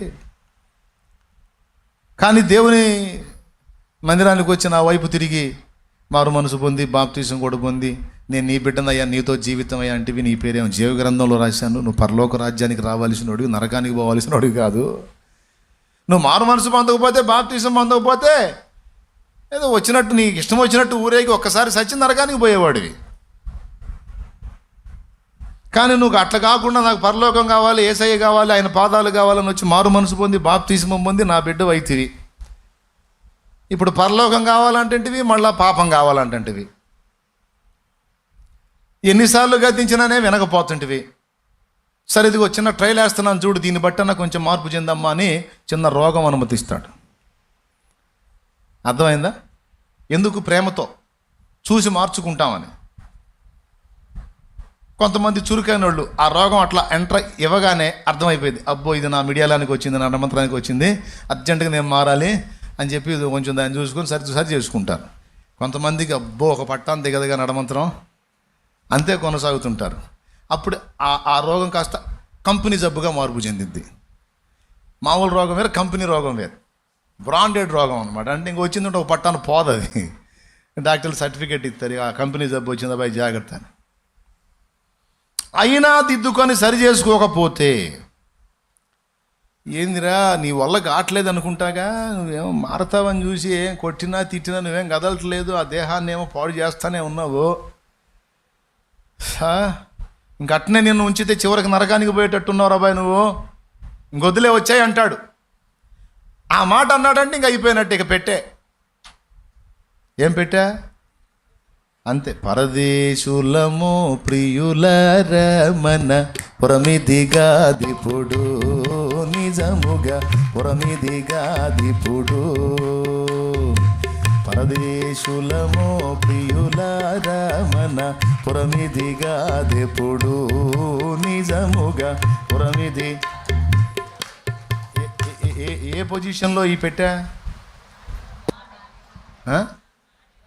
ఎంత చెప్పినా మరి మార్చుకోయా, పరలోకంలో నిర్ణయించబడ్డావురా నువ్వు మళ్ళీ అందులో పోతావేమిరా, చివరికి అట్టుపోయి పోతావరా, మళ్ళీ నరకానికి పోతావరా, ఆత్మ అగ్ని ఆరదు, పురుగు చావదురా, ఎట్నో తెలివిగా నా దగ్గరకు వచ్చావు, బాప్తీసం పొంది ఏదో కడిగేసుకున్నావు, ఇక నిలబడతాడు బిడ్డ అనుకుంటే మళ్ళీ పోయి బురదలోనే బొల్లాడుతున్నావు పందిలాగా. నేను అంతే ఉంచానంటే మాత్రమే ఇక నువ్వు అక్కడే ఫిక్స్ అయ్యావంటే పోతావు పాతాళానికి, నువ్వు అట్ట పోవటం నాకు ఇష్టం లేదురా, అందుకని ఇంకొద్దులే నువ్వు భూమి మీద వచ్చేయమ్మా, ఇంకసార్లు నువ్వు బతికినంత వరకు చాలు, ఇక బతికిచ్చానంటే నువ్వు అందులోకి పోతావు. ఎటు కూడా టికెట్ కొనుక్కున్నావుగా, అది పూర్తిగా చించబడక ముందే నువ్వే చించేసుకుంటూ మొదలు పెట్టావు, పూర్తిగా చినిగిపోకముందే నిన్ను ఎత్తేస్తారా, వచ్చేసాయి అంటాడు. అందుకే చాలామంది నిద్రిస్తున్నారు అన్నాడు. కొన్ని శాల్తీలని పైకి తీసుకుంటున్న కారణం కూడా ప్రేమను బట్టే. కాబట్టి ఇప్పుడు నేను చెప్పే ఈ మాట చతురుగా తీసుకున్నారు అనుకో, తేలిగ్గా తీసుకున్నారనుకో, ఏదో ప్రసంగంలాగా తీసుకున్నారనుకో, నేను తీసుకున్నా, మీరు తీసుకున్నా, ఎవరు తీసుకున్నా బ్యాండ్ మేళం మోగేది ఖాయం. అట్ట తీసుకుంటాంలే అన్నయ్య అన్నట్టు చూస్తున్నారు అంతే. అట్ట తీసుకోకూడదు. ఎట్ట తీసుకోవాలి? సీరియస్గా తీసుకోవాలి. ఎంతమందికి అర్థమైంది బ్రదర్స్ నేను చెప్పింది? పచ్చిగా చాలా స్వచ్ఛంగా తేటగా చెప్పా. స్తోత్రం. ఎవడైనను దేవుని ఆలయమును పాడు చేసినట్ల దేవుడు వానిని. కాబట్టి పెద్దోళ్ళు, చిన్నోళ్ళు, కుర్రోళ్ళు, ముసలోళ్ళు, ఆడోళ్ళు, మగోళ్ళు అందరూ కూడా జాగ్రత్తగా బ్రతకాలి. దేవుడిచ్చిన ఆయుష్కాలము, దేవుడిచ్చిన దేహము, దేవుడిచ్చిన ఆరోగ్యవంతమైన శరీరాన్ని జాగ్రత్తగా కాపాడుకోవాలి. నా శరీరం నా ఇష్టం, నేను మందు తాగుతానంటే తాగు. లివరు, కిడ్నీలు అది పని అయ్యేటట్టు ఆయన అనుమతిస్తాడు. వీడు ఉండిన ప్రయోజనం లేదు, ఇంకొచ్చారా అంటాడు, రిపోర్ట్ వచ్చింది కిడ్నీలు దొబ్బినాయి, లివర్ పోయింది. నా ఇష్టం, నేను సిగరెట్లు తాగుతాను, బీడీలు తాగుతాను, సొట్టలు తాగుతాను, ఏవైనా తాగుతాను అంటే తాగు. 10 రోజుల్లో సర్టిఫికెట్ వచ్చింది. ఏమని? ఊపిరితిత్తులు అయిపోయినాయి, ఇంకెత్తటమే అని. ఆడదాకా అవసరమా? అట్లాగే విచ్చలవిడిగా ఊరేగే వాళ్ళు, ఆడవాళ్ళు, మగవాళ్ళు ఎవరైనా ఉంటే, పరిశుద్ధుల్లో ఉంటే దేవుడు ఇప్పుడే వార్నింగ్ ఇస్తున్నాడు. వదిలేయి. నేను నిన్ను ప్రత్యేకించుకున్నాను, నా బిడ్డవి, నా రక్తంతో నిన్ను కడిగాను. నా రక్తం అంటే నీకు ఆటలుగా ఉందా? లోకంలో నన్ను ఆశ్రయించిన వాళ్ళు నరకానికి రెడీ అవుతున్నారు.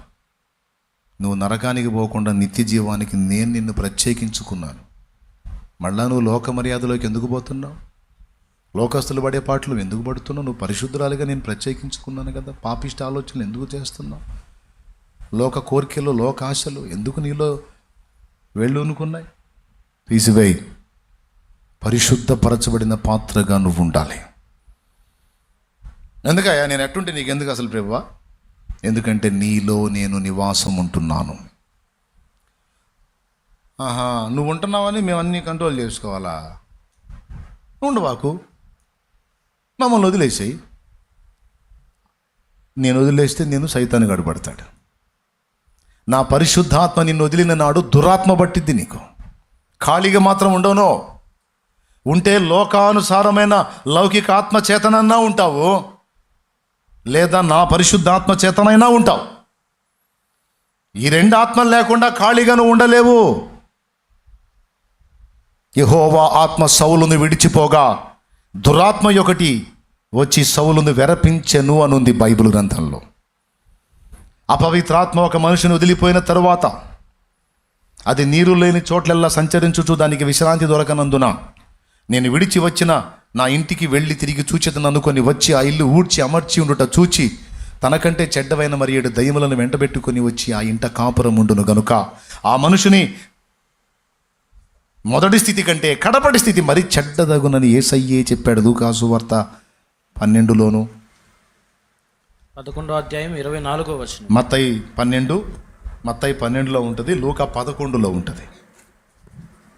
మత్తయిలోనే 12వ అధ్యాయంలో ఉంటుంది. అపవిత్రాత్మ ఒక మనిషిని వదిలిపోయిన తరువాత అది విశ్రాంతి వెతుకుచు నీరు లేని చోట్ల తిరుగుచుండును. బాయ్ వింటున్నారా? ఉంటే దేవుని ఆత్మతోనన్నా ఉండాలా, లేదా దయ్యపాత్మతోనన్నా ఉండాలా. 2 ఆత్మలు లేకుండా ఖాళీగా మన ఆత్మతో మనం ఉండేదానికి లేదు. అంటే సింపుల్గా చెప్పాలంటే ఉంటే సైతాన్ అధికారం కిందన్నా ఉండాలా, లేకపోతే దేవుని అధికారం కిందన్నా ఉండాలా. అయ్యా ఎంతమందికి అర్థమవుతున్నాయా? జాగ్రత్తగా వినండి నాయనలారా. ఏ అధికారం? ఉంటే దేవుని అధికారం కిందన్నా, లేకపోతే అది.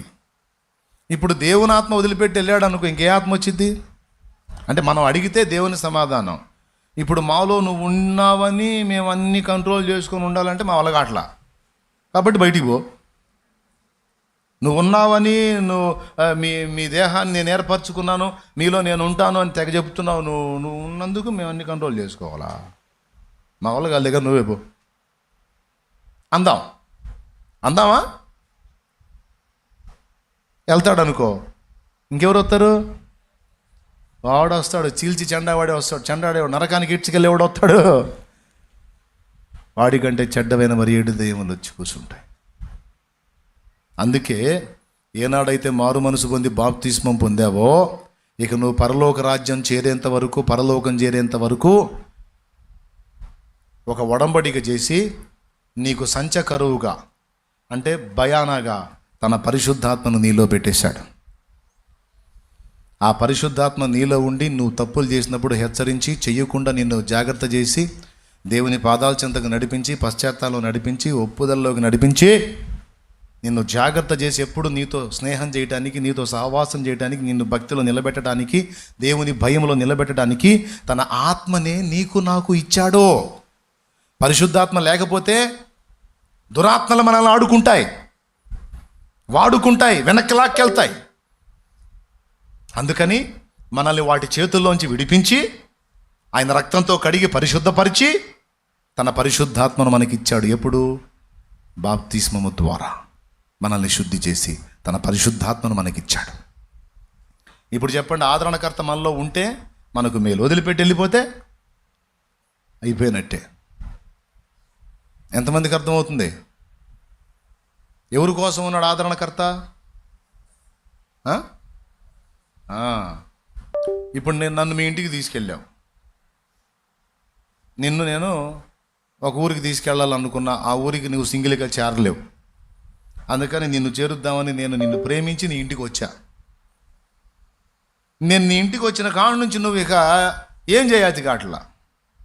ఎప్పుడన్నా మా ఆయన మీద కోపం వచ్చి 2 బాధాలంటే నేనున్నా, అడ్డు వస్తున్నా. చాలా మంది బతికిపోయావు నువ్వు. లేకపోతే నీకు ఎప్పుడన్నా తలుపులు వేసి కొట్టాలని చూస్తున్నావు, కానీ నువ్వు తలుపులే నేను వచ్చి తలుపు తడుస్తా. నువ్వు కోపపడదామంటే నేను కనపడుతున్నా.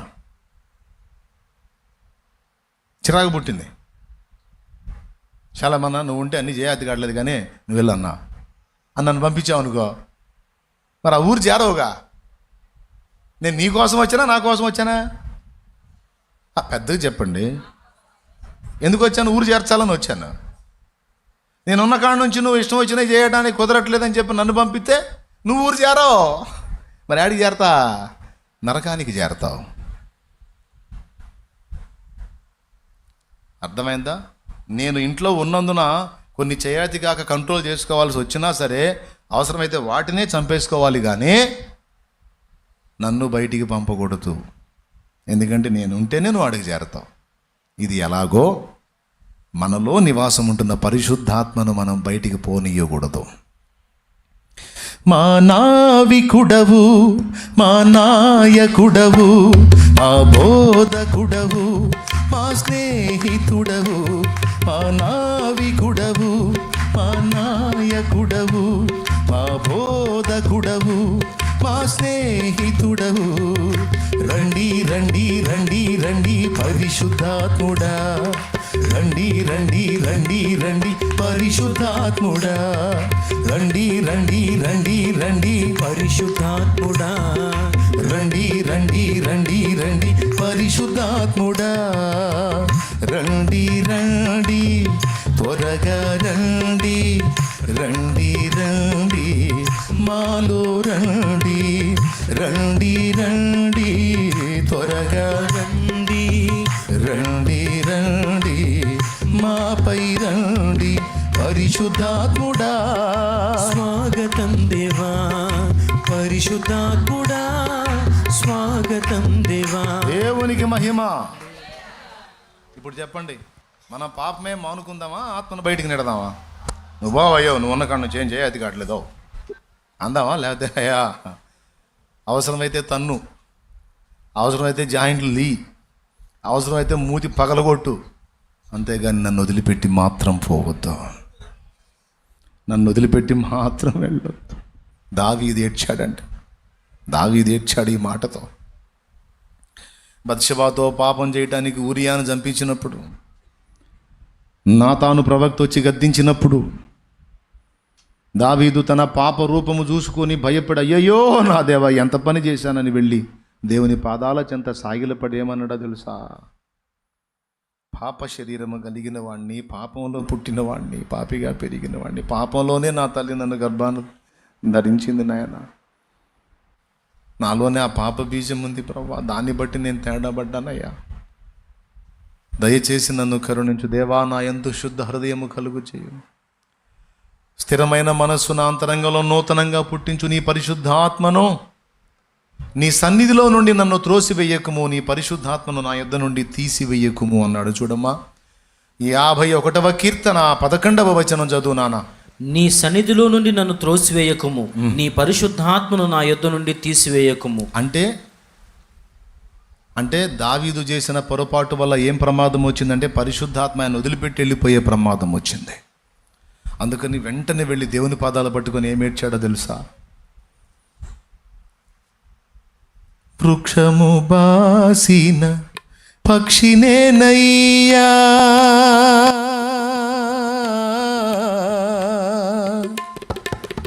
వృక్షము బాసిన పక్షినేనయ్యా, శిక్షించి అయినా రక్షించవయ్యా, శిక్షించి అయినా రక్షించవయ్యా. దేవకుమార దీనోపకార నా వంక దయ చూడ నాయన్నరారా దేవకుమార. బా ఏం ప్రార్థన చేశాడండి, ఏమన్నాడు తెలుసా?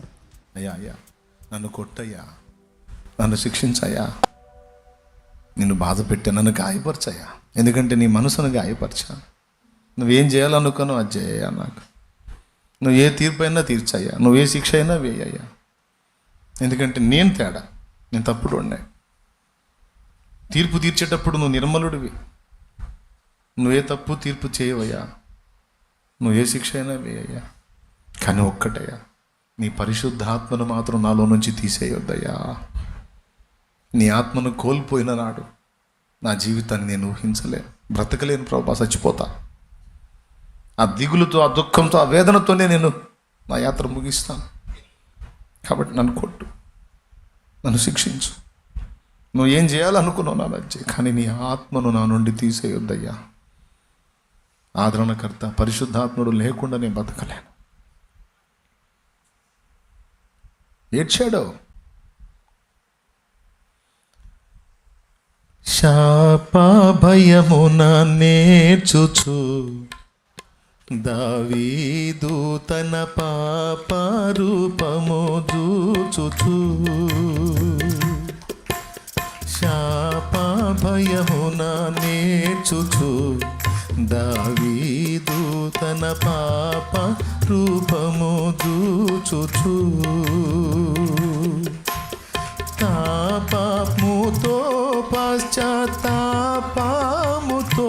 ప్రభుని, తాపముతో పశ్చాత్తాపముతో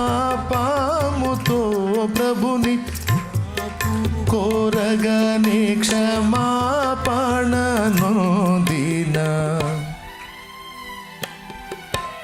కరుణా పీఠము చేరరే దేవుని కృప చరణాస్థలిని చేరరే, కరుణా పీఠము చేరరే దేవుని కృప చరణాస్థలిని చేరరే. ఏమండి, దేవుని ఆత్మతో ఆటలాడకూడదండి. నేనేం చేసినా, ఎట్లా ఊరేగినా, నేను ఏ స్టెప్పులు వేసినా ఏం అంటలేదులే అని తప్పులో కొనసాగొచ్చా అండి? నాన్న తొందరపడి కొట్టట్లేదు అంటే ప్రేమ. కొడితే ఎక్కడ బాధపడతావో, ఎక్కడ దుఃఖపడతావో, ఎక్కడ వేదన పడతావో అని నీ ఏడుపు చూసి ఓర్వలేక తొందరపడి చేయి చేసుకోవటం లేదు. నువ్వు తప్పులు చేస్తున్నా చేయి చేసుకోవటం లేదంటే నీ తప్పులకు నాన్న సపోర్ట్ చేసినట్ట? ఒకసారి ఆలోచించండి. నాన్న నీ బిడ్డ తప్పు చేసినప్పుడు నువ్వు కొట్టలేదు అంటే వాడి తప్పును నువ్వు ఒప్పుకున్నావా? వాడి తప్పుకు నువ్వు బాధపడ్డా? కొడితే వాడు బాధపడతాడులే. తెలిసి తెలియనోడు చిన్నోడు సరి చేసుకుంటాడులే, పిచ్చిది సరి చేసుకుంటుంది, తెలిసి తెలియంది. నా చెయ్యి ఎక్కడ, ఆ పిల్ల ఎక్కడ, ఈ చేతితో ఒక దెబ్బ కొట్టానండి, అది 3 రోజులు లేవదు అని గద్దిస్తాడు, కోప్పడు. ఏయ్ ఏంటి నువ్వు అంటాడు తప్ప తొందరపడి చేతి కొట్టాడు. కొడితే సస్తావు,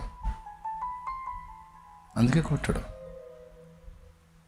కోపం వచ్చినా నువ్వు చేసిన తప్పని తెలిసినా కొట్టడు. కొట్టినంత మాత్రం నీ తప్పును ఒప్పుకున్నట్ట కాదు కదా. అట్లా మనం తప్పుడు జీవిత విధానంలో ఉండగా దేవుడు మనల్ని ఏమీ చేయట్లేదంటే ఆయన ఓర్పు, సహనం, ప్రేమ, క్షమాగుణం, మంచితనం, దాంతో ఆడుకోకూడదమ్మా. మనం దేవాలయం అన్నాడు, దేవాలయం లాగానే మన దేహాన్ని కాపాడుకోవాలి. అలా కాకుండా మూర్ఖించి బరి తెగిస్తే ఖచ్చితంగా దాని తాలూకు రిజల్ట్ చూడాల్సి వచ్చింది. ఇక కోపం వచ్చి కొట్టిన నాడు ఇక కనికరపడడం. దెబ్బ తిని మనం ఏడుస్తుంటే అడిగే మాట ఏంటో తెలుసా? ఎన్నిసార్లు చెప్పా కొట్టడం మొదలు పెట్టాడంటే కాపడం. నువ్వేనంతేగా నీ బిడ్డకి చెప్పి చెప్పి చెప్పి ఇసుగు పుడితే ఇక పట్టుకున్నావంటే ఇంకో ఆపుతావా? ఆ బిగబట్టిన కోపం అంతా పోయిందా కొడతావు. ఇప్పుడు దండం పెట్టిన ఆగవిక తన్నులు దీన్ని ఏడుస్తుంటే నువ్వు అనే డైలాగ్ ఏంది? ఎన్నిసార్లు చెప్పా మైండ్ పని చేయట్లేదా? చస్తావు, నాశనం అవుతావు, పాడైపోతావు, వద్దు వద్దు వద్దు వద్దని చెప్పానా? ఎందుకు చేశా? ఇక తన్నులు దీన్ని అప్పుడు తలకాయ ఊపిద్ది, అమ్మాయి కానీ అబ్బాయి కానీ. చెప్పావు మరి ఎందుకు చేశా? నా మాట అంటే తేలిగ్గా ఉందా? అంత తేలిగ్గా ఉందా? అంటే తననందుకు నేను అంత చీప్ అయ్యానా? నీకు నీ పని చెప్తా అని తన్నింది కాక మళ్ళీ వార్నింగ్ ఏంటో తెలుసా? ఇక మళ్ళీ నువ్వు ఆ పొజిషన్లో కనపడు, నీ సంగతిని తేల్చబోతప్పుడు అడిగిన మళ్ళీ గట్టి వార్నింగ్ కూడా, కోటింగ్ కాక మళ్ళీ అదనపు వార్నింగ్. దేవుడు అంటే దేవుడే కాదు, ఆయన మన నాన్న. ఓర్పు పడతాడు, పట్టుకొని బాదుతాడు కూడా. బాధిందా తెచ్చుకోకూడదు అంటున్నాను నేను. అదిగా దేవునికి స్తోత్రం. నువ్వు నీ శరీరాన్ని పాడు చేసుకున్నా కోపమే ఆయనకి. సంఘాన్ని పాడు చేయటానికి పిచ్చి పనులు చేసినా కోపమే. కుటుంబాన్ని నువ్వు జాగ్రత్త చేసుకోకపోయినా కోపమే. ఈ 3 నువ్వు కాపాడుకోవాలంటాడు ఆయన. అదండి, ఇంకెందుకు మీకు పెద్దాకలా? అది మూసేస్తున్న బైబిల్ పోండి నీకు సంతోషంగా. ఇదేగా మనకు కావాల్సిందే, పోవటం అయిపోవటమేగా.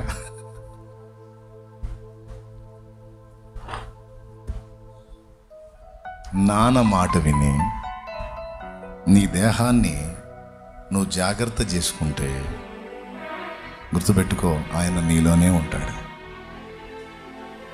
ఏ సమస్య వచ్చినా ఇక భయం ఉండదు. ఎందుకు? శాలేమన్నలోనే ఉంటాడు అనుకుంటున్నావా? పిచ్చి మొహమా? మరి ఈ మాట ఏం కావాలా? అబద్ధమైపోవాలా? ఇందాక చదివించిన మాట, నేను వారిలో నివసించి సంచరింతునన్నాడు. వారిలో అంటే మనందరిలో నానా. దైవజనుడు కూడా ఒక ఆలయమే కాదా నేను అనట్లా. మరి మీరు ఆలయం కాదా? మీ శరీరాల్లో కూడా పరిశుద్ధాత్ముడు ఉన్నాడు కదా. మనందరం దేవుని ఆలయాలు, మనలో నివాసం ఉంటాడు. నేను చెప్పినట్టు వినండి. ఇప్పుడు దాన్ని పాడు చేస్తే వచ్చే నష్టాలు చూసాం. అలా కాకుండా దేవాలయపు పవిత్రతను కాపాడినట్లుగా మన దేహమును, సంఘమును, కుటుంబాన్ని దేవుని ఆలయం అని గుర్తించి మనం జాగ్రత్తగా కానీ కాపాడగలిగితే కలిగే ప్రయోజనాలు 3 ముక్కల్లో చెప్పి ముగిస్తా. చెప్పేదా? ఈసారి ఎప్పుడన్నా చెప్పేదా? ఎంతమంది చెప్పమంటారో చీరలు చెప్తాను. సంతోషం. మీ ఎంతమందికి లైవ్ ఉందా నాన్న? రైట్. లైవ్లో ఉన్నటువంటి బిడ్డలు కూడా చెప్తున్నాను, ఈ విషయాలన్నీ దయచేసి శ్రద్ధగా గైకోనండి నాన్న. దేవాలయములాగా మన దేహమును కాపాడుకుంటే ప్రయోజనం ఏంటంటే మనలో ఆయన నివాసం ఉంటాడు. దానివల్ల ఏం జరిగిద్దంటే ఫస్ట్ నీ వ్యక్తిగతంగా నీకు ప్రయోజనం. రెండవది, నీవు సంచరించే నీ ఇంటికి ప్రయోజనం, నివసించే నీ నివాసానికి, నీ గృహానికి, నీ కుటుంబానికి. 3, నీవు సంచరించే సమాజానికి ప్రయోజనం. సమాజానికి ప్రయోజనం. ఆయనే నీలో నివాసం ఉంటున్నాడు.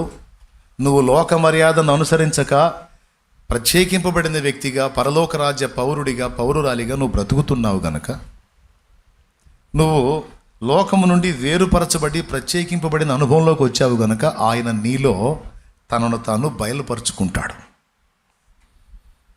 నీలో ఉంటాడు, నీలో సంచరిస్తాడు, నీతో సంచరిస్తాడు, నీలో ఉండి తన్ను తాను వ్యక్తపరుచుకుంటాడు. ఆ వ్యక్తత నీలో జరిగిన నాడు నువ్వు ఒక సాధారణ విశ్వాసి అయి ఉండొచ్చు, కానీ నీవు తాకిన వ్యక్తులు బాగుపడతారు. నువ్వు ఎవరిని తాకుతావో వారు శుద్ధులు అవుతారు. నువ్వు స్పర్శించిన వ్యక్తులు స్వస్థత పొందుతారు.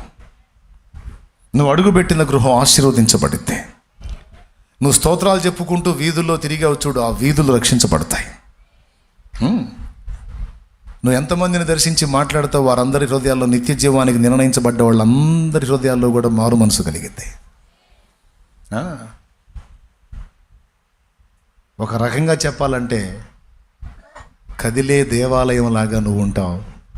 నీలో ఆయన ఉంటాడు. నువ్వు ఎవరితో మాట్లాడడానికి నోరు తెరిచావో నీతో ఆయన ఉంటాడు కదా, ఆయన మాట్లాడతాడు వారితో. అప్పుడు ఆ అక్క మాట్లాడుతుంటే నాకేదో అయిపోతుందన్న. చాలామంది నాతో మాట్లాడారు కానీ నా కళ్ళలో కన్నీళ్ళు రాలేదు, కానీ ఆ అక్క మాట్లాడితే 2 మాటలు నాకేందో ఆమె ముఖం చూస్తుంటే నాకు ఏడుపు వస్తుంది. నేను ఎంత పాపినో అనిపిస్తుంది నాకు. నాకు ఒక అక్క చెప్పింది, పాపం బట్టల వ్యాపారం, అప్పులు ఇచ్చిద్ది, వాళ్ళేమి ఇయ్యరు, చండాలంగా తిట్టిద్ది, వాళ్ళని చండాలంగా తిట్టిద్ది, తిట్టి వసూలు చేసుకుంటుంది. మరి వ్యాపారం అవుతుంది. నేనుండే సమాజంలోనే చిలకలూరుపేట సాయంత్రం నగర్లోనే ఆమె పని చేసింది. అప్పులు ఇచ్చింది, తిట్టి వసూలు చేసింది. మామూలు కాదు, ఒక రేంజ్ బూతులు, చెవుల్లోంచి రక్తాలు గారాల్సింది ఆ బూతుల దెబ్బకి.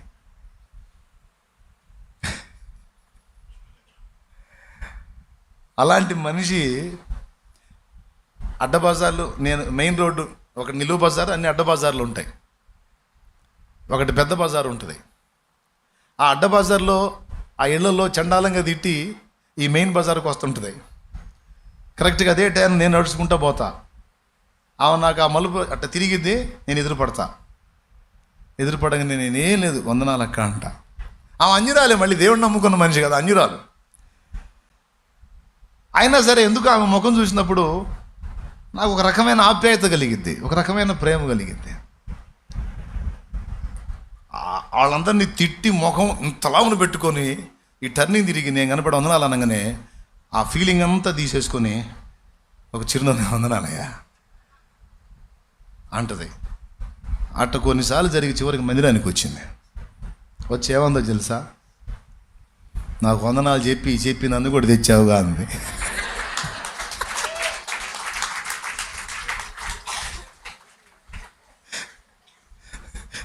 నేనేం చేశానక్క, నేను వందనాలే మంగమ్మక్క తెలుసుగా, ఆ దేవునికి స్తోత్రం.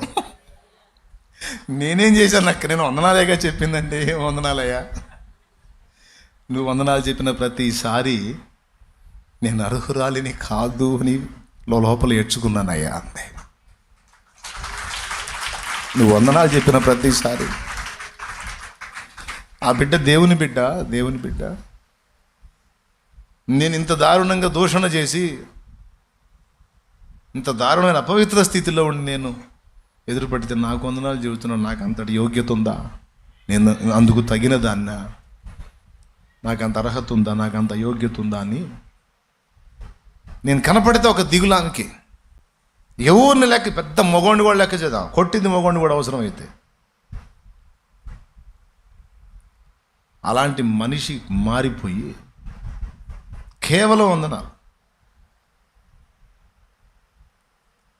చూడు, నేను వారిలో నివసించి సంచరింతును, వారి దేవుడునై ఉందును, వారు నా ప్రజలై ఉందురా. ఎవరు కనపడ్డారు? ఇప్పుడు వందనాలు చేద్దాం, వందనాలయా పోయా అనొచ్చు, లేదా ఏ వందనాలయా ఓ అనొచ్చు. కానీ వందనాలు అనగానే ఎవరు దర్శిస్తున్నారు, ఆమెకు ఎవరు కనపడుతున్నారు? ఆయనే కనపడుతున్నాడు. ఆమె హృదయంలో పరివర్తన కలిగింది, ఆమె మారు మనసు పొందింది, రక్షణలోకి వచ్చింది. తన ఇంటి వాళ్ళు అనేకులు రక్షణ పొందారు. నాకు తెలిసి నా ఎరుకలో 40 మంది ఆత్మని రక్షణలోకి నడిపించిందా. వందనాలు తెచ్చిన ఆత్మ. వందనాలు చెప్పి నన్ను కూడా తెచ్చావయ్యా అంటే నా వందనాల పవర్ చూసారా అని, అది గొప్పదని నేను చెప్పట్లా. ఆయన మనలో నివాసం ఉంటే నువ్వు చిరునవ్వు నవ్వినా నీ చిరునవ్వును బట్టి అవతలాడు మారిపోతాడు. నువ్వు 2 మాటలు ఆప్యాయంగా మాట్లాడితే అవతల గుండెలో కదలికలు వస్తాయి. నువ్వు వందనాలు చెప్పినా సరే అవతల హృదయాల్లో కదలికలు వస్తాయి. నువ్వు తాకినప్పుడు అవతల వారికి స్వస్థత కలిగితే దురాత్మ పీడితులు విడుదల పొందుతారు. ఎందుకంటే నీలో దేవుడు నివసిస్తున్నాడు. రోడ్డు మీద నడుచుకుంటూ వెళ్తే దయ్యాలు పట్టినట్టు పారిపోవాల్సిందే. ఎందుకు? దేవుడు నీలో ఉండి తన్ను తాను వ్యక్తపరుచుకుంటాడు నాన్న. ఆఖరికి నీ ఫ్యామిలీలో కుటుంబ సభ్యులు నిన్ను చూసినా కూడా వాళ్ళ గుండెల్లో భయం కలిగిస్తాడు. మా అమ్మకి నాకు అసలు పడదు. సేవలోకి వచ్చా, ఒకసారి దేనికాడో చిన్న వాదన అయ్యి అట్లా అది కరెక్ట్ కాదమ్మా అని చెప్పి నేను గద్దిస్తే, ఏంద్రా నీకేం తెగ భయపడాల్సి వచ్చింది మేము అందే. ఏందిరా మరి మా అమ్మకి ఎవరు అంటారు నన్ను? జన్మనిచ్చింది ఆమెగమ్మా. ఆమె కన్న సంతానంలో ఆఖరి వాడిని 8వ వాడిని సంఖ్యలో నన్ను లెక్క చేయాలా నన్ను? ఏదో పాపం ఆవేశం వచ్చింది. మనిషి హృదయం మంచిదే కానీ కోపం వచ్చిందంటే నరకం చూపించేది ఎవరికైనా. ప్రేమ వచ్చిందంటే వద్దనే కొద్ది పెట్టింది. నేను అంటాను, ఎంతసేపు ఎగబడి పెట్టడం ఎందుకు, ఆవేశం రాగానే నేను అన్ని పగల కొట్టడం ఎందుకే, నువ్వు బ్యాలెన్స్ ఉండమంటాను నేను.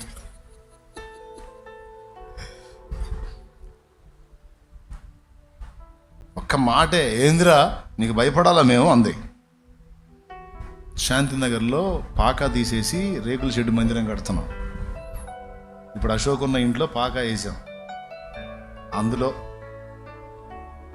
వాదన అయ్యి ఎక్కువ తక్కువ నేనేం మాట్లాడు, ఒక దైవజనుడిగానే నేను వ్యవహరిస్తున్నా. ఆమె తొందరపడి తూలింది. నేనన్నా నాకు కాదమ్మా ఆయనకు భయపడన్నా అని వెళ్ళిపోయా. ఆ మరుసటి రోజు నుంచి స్టార్ట్ అయింది కంటి సమస్య. ఒక్కొక్క డాక్టర్ దగ్గర పోతే ఒక రకంగా చెబుతున్నాడు. ఒకడైతే కాస్త కన్ను పోయిద్దని చెప్పాడు, నీరు కాసు వస్తుందని చెప్పాడు, లోపల ఏదో సెప్టిక్ అయింది అన్నాడు, కన్ను తీసేయాలన్నాడు. తిరుగుతుంది నెల రోజులు తిరిగింది. 4 రోజులు చివరికి ఆ పాకాలోకి వచ్చి నేను మోకాళ్ళుని ప్రార్థన చేసుకుంటుంటే పాపం వచ్చి ఎండకి తిరిగి వచ్చి అడ్డం పడింది. ఆసుపత్రులన్నీ ఆమె గుంటూరు పోతుంది, ఆ ఊరు విజయవాడ పోతుంది, అసలు ఎక్కడ దొరికితే అడగపోతుంది. ఎవడు సరైన సమాధానం చెప్పట్లా, రోగం ఎందుకు చెప్పట్లా, ఆ కన్నేమో ఇబ్బంది అయిపోతుంది.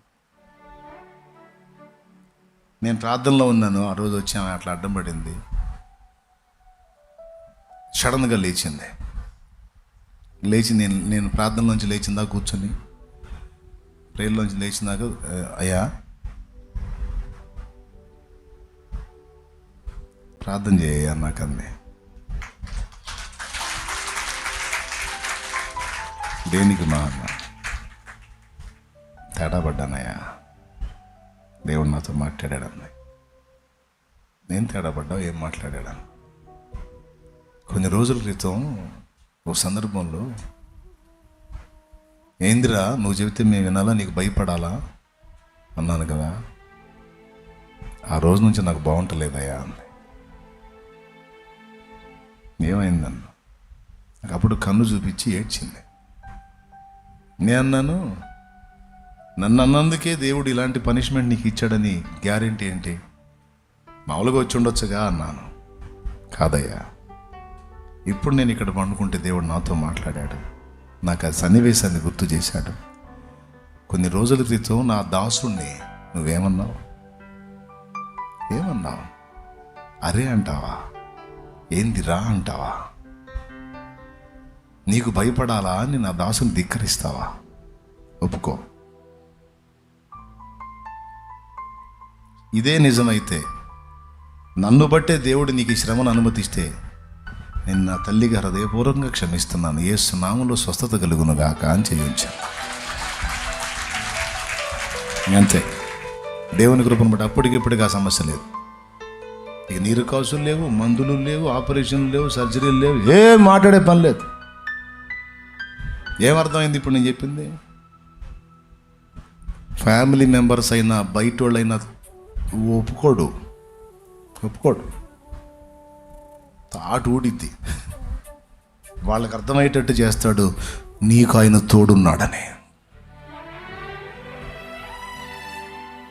ఇప్పుడు కన్న తల్లికి కూడా ఛాన్స్ ఇలా, నా సేవకుని అంటావా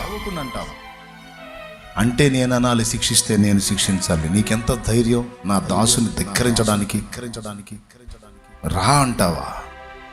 నేను వదిలేశాను, అమ్మ కదా వదిలేశాను. కానీ ఆయన కేసు రాశాడు. 4 రోజులు చుక్కలు కనపడ్డాయి మా అమ్మకి. అమ్మ మళ్ళీ జన్మనిచ్చిన దాన్ని కూడా ఒక మాట జారని ఇలా ఒప్పుకోలా.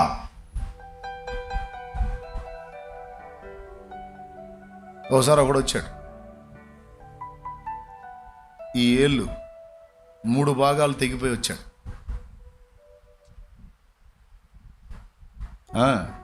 కట్టుకొని 31st రోజు పొద్దున్నే వచ్చాడు. ఏందయ్యా అన్నాను. నన్ను క్షమించి నా కోసం ప్రార్థన చేయన్నా అన్నాడు. నువ్వేం తప్పు చేసావు క్షమించడానికి అన్నాను. తిట్టాలి అన్నా నిన్ను అన్నాడు. నన్నెందుకు తిట్టాను ఆయన? నా ముందు ఎప్పుడు తిట్టలేదు, ఇంటికాడ తిట్టాలి అన్నా అన్నాడు. ఆయన ఒక స్త్రీతో వచ్చాడు మందిరానికి. ఆమెమో బలహీనత కలిగింది, శరీర రుగ్మత కలిగింది. ఆమెకి నాకు పెళ్లి కావాలి, ప్రార్థన చేయమంటాడు. ఒరే సస్తావురా నువ్వు అని నేను వద్దని చెప్పి పంపించాను. అందుకని ఇంటికి పోయి నన్ను తిట్టాడంట. సేవకుడైనవాడు మనం ఆయన ప్రార్థన చేయాలి, పెళ్ళి అవ్వాలని చేయాలా? వద్దని చెప్పి ఆ మనిషిని నన్ను చెడగొట్టి పంపించాడు. ఇవన్నీ ఎందుకు వాడికి? అన్నీ వేసాడు నన్ను, వాడు ఇష్టం వచ్చాడు తిట్టాడు. పక్కన ఒక ఆమె ఉండి చెప్పింది, అయ్యా దైవజనుడు అనకూడదు, నీ మేలు కోరే చెబుతాడు కానీ నీ కీడు కోరతాడా? నాకు తెలుసు, ఆ స్టెప్ తీసుకుంటే వాడు చేస్తాడని నాకు తెలుసు, అందుకే వద్దన్నాను. అవతల మనిషికి ఉన్న ప్రమాదం ఏంటో, సమస్య ఏంటో నాకు స్పష్టపరిచాడు దేవుడు. తెలిసి మరి వాడి గొంతు నేను ఎట్టుకోసేది వద్దురా బాబా అని చెబితే వాడి ఇంటికి పోయి చెండాలని తిట్టాను నన్ను. ఆ ఇన్న ఆమె వారించిందంట కూడా, అయ్యా దైవజనుడు నోరు జారకూడదు, దైవజనుడికి ఎదురు వెళ్ళకూడదు అయ్యా, తప్పునైనంటే ఏం దైవజనుడు అన్నాడు. ఇచ్చాడు. షాప్కి వెళ్ళాడు.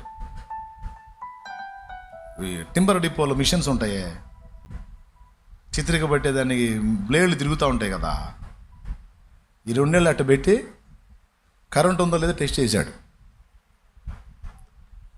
స్విచ్ చేసి ఆపాడు, 3 భాగాలు దిగిపోయినాయి, ఇంకా తోళ్లతో ఎలబడుతున్నాయి.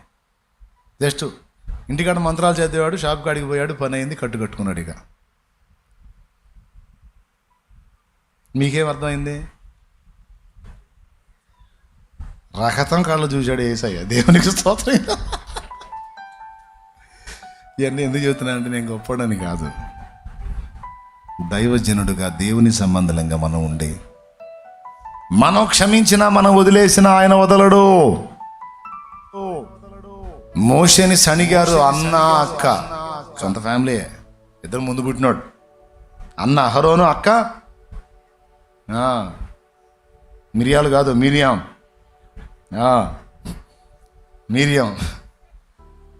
ఇద్దరు శనిగారు. ఏం జరిగింది? మోషే వదిలేశాడు, అన్నలే అక్కలే అని. ఆయన వదిలేడా? వదిలిచ్చాడు, పిలిచి ప్రత్యక్ష కూడా దగ్గర 3 రెండని వార్నింగ్ ఇచ్చాడు. నా దాసుడైన మోషేకి నీవెందుకు భయపడలేదు? ఎంత ధైర్యం! నా దాసునికి వ్యతిరేకంగా మాట్లాడతావా? ఇబ్బంది పెడతారా? ఇశ్రాయేలు సర్వ సమాజం అతనికి వ్యతిరేకంగా తిరిగినట్లు నా దాసుని మీద వాళ్ళని రేపుతారా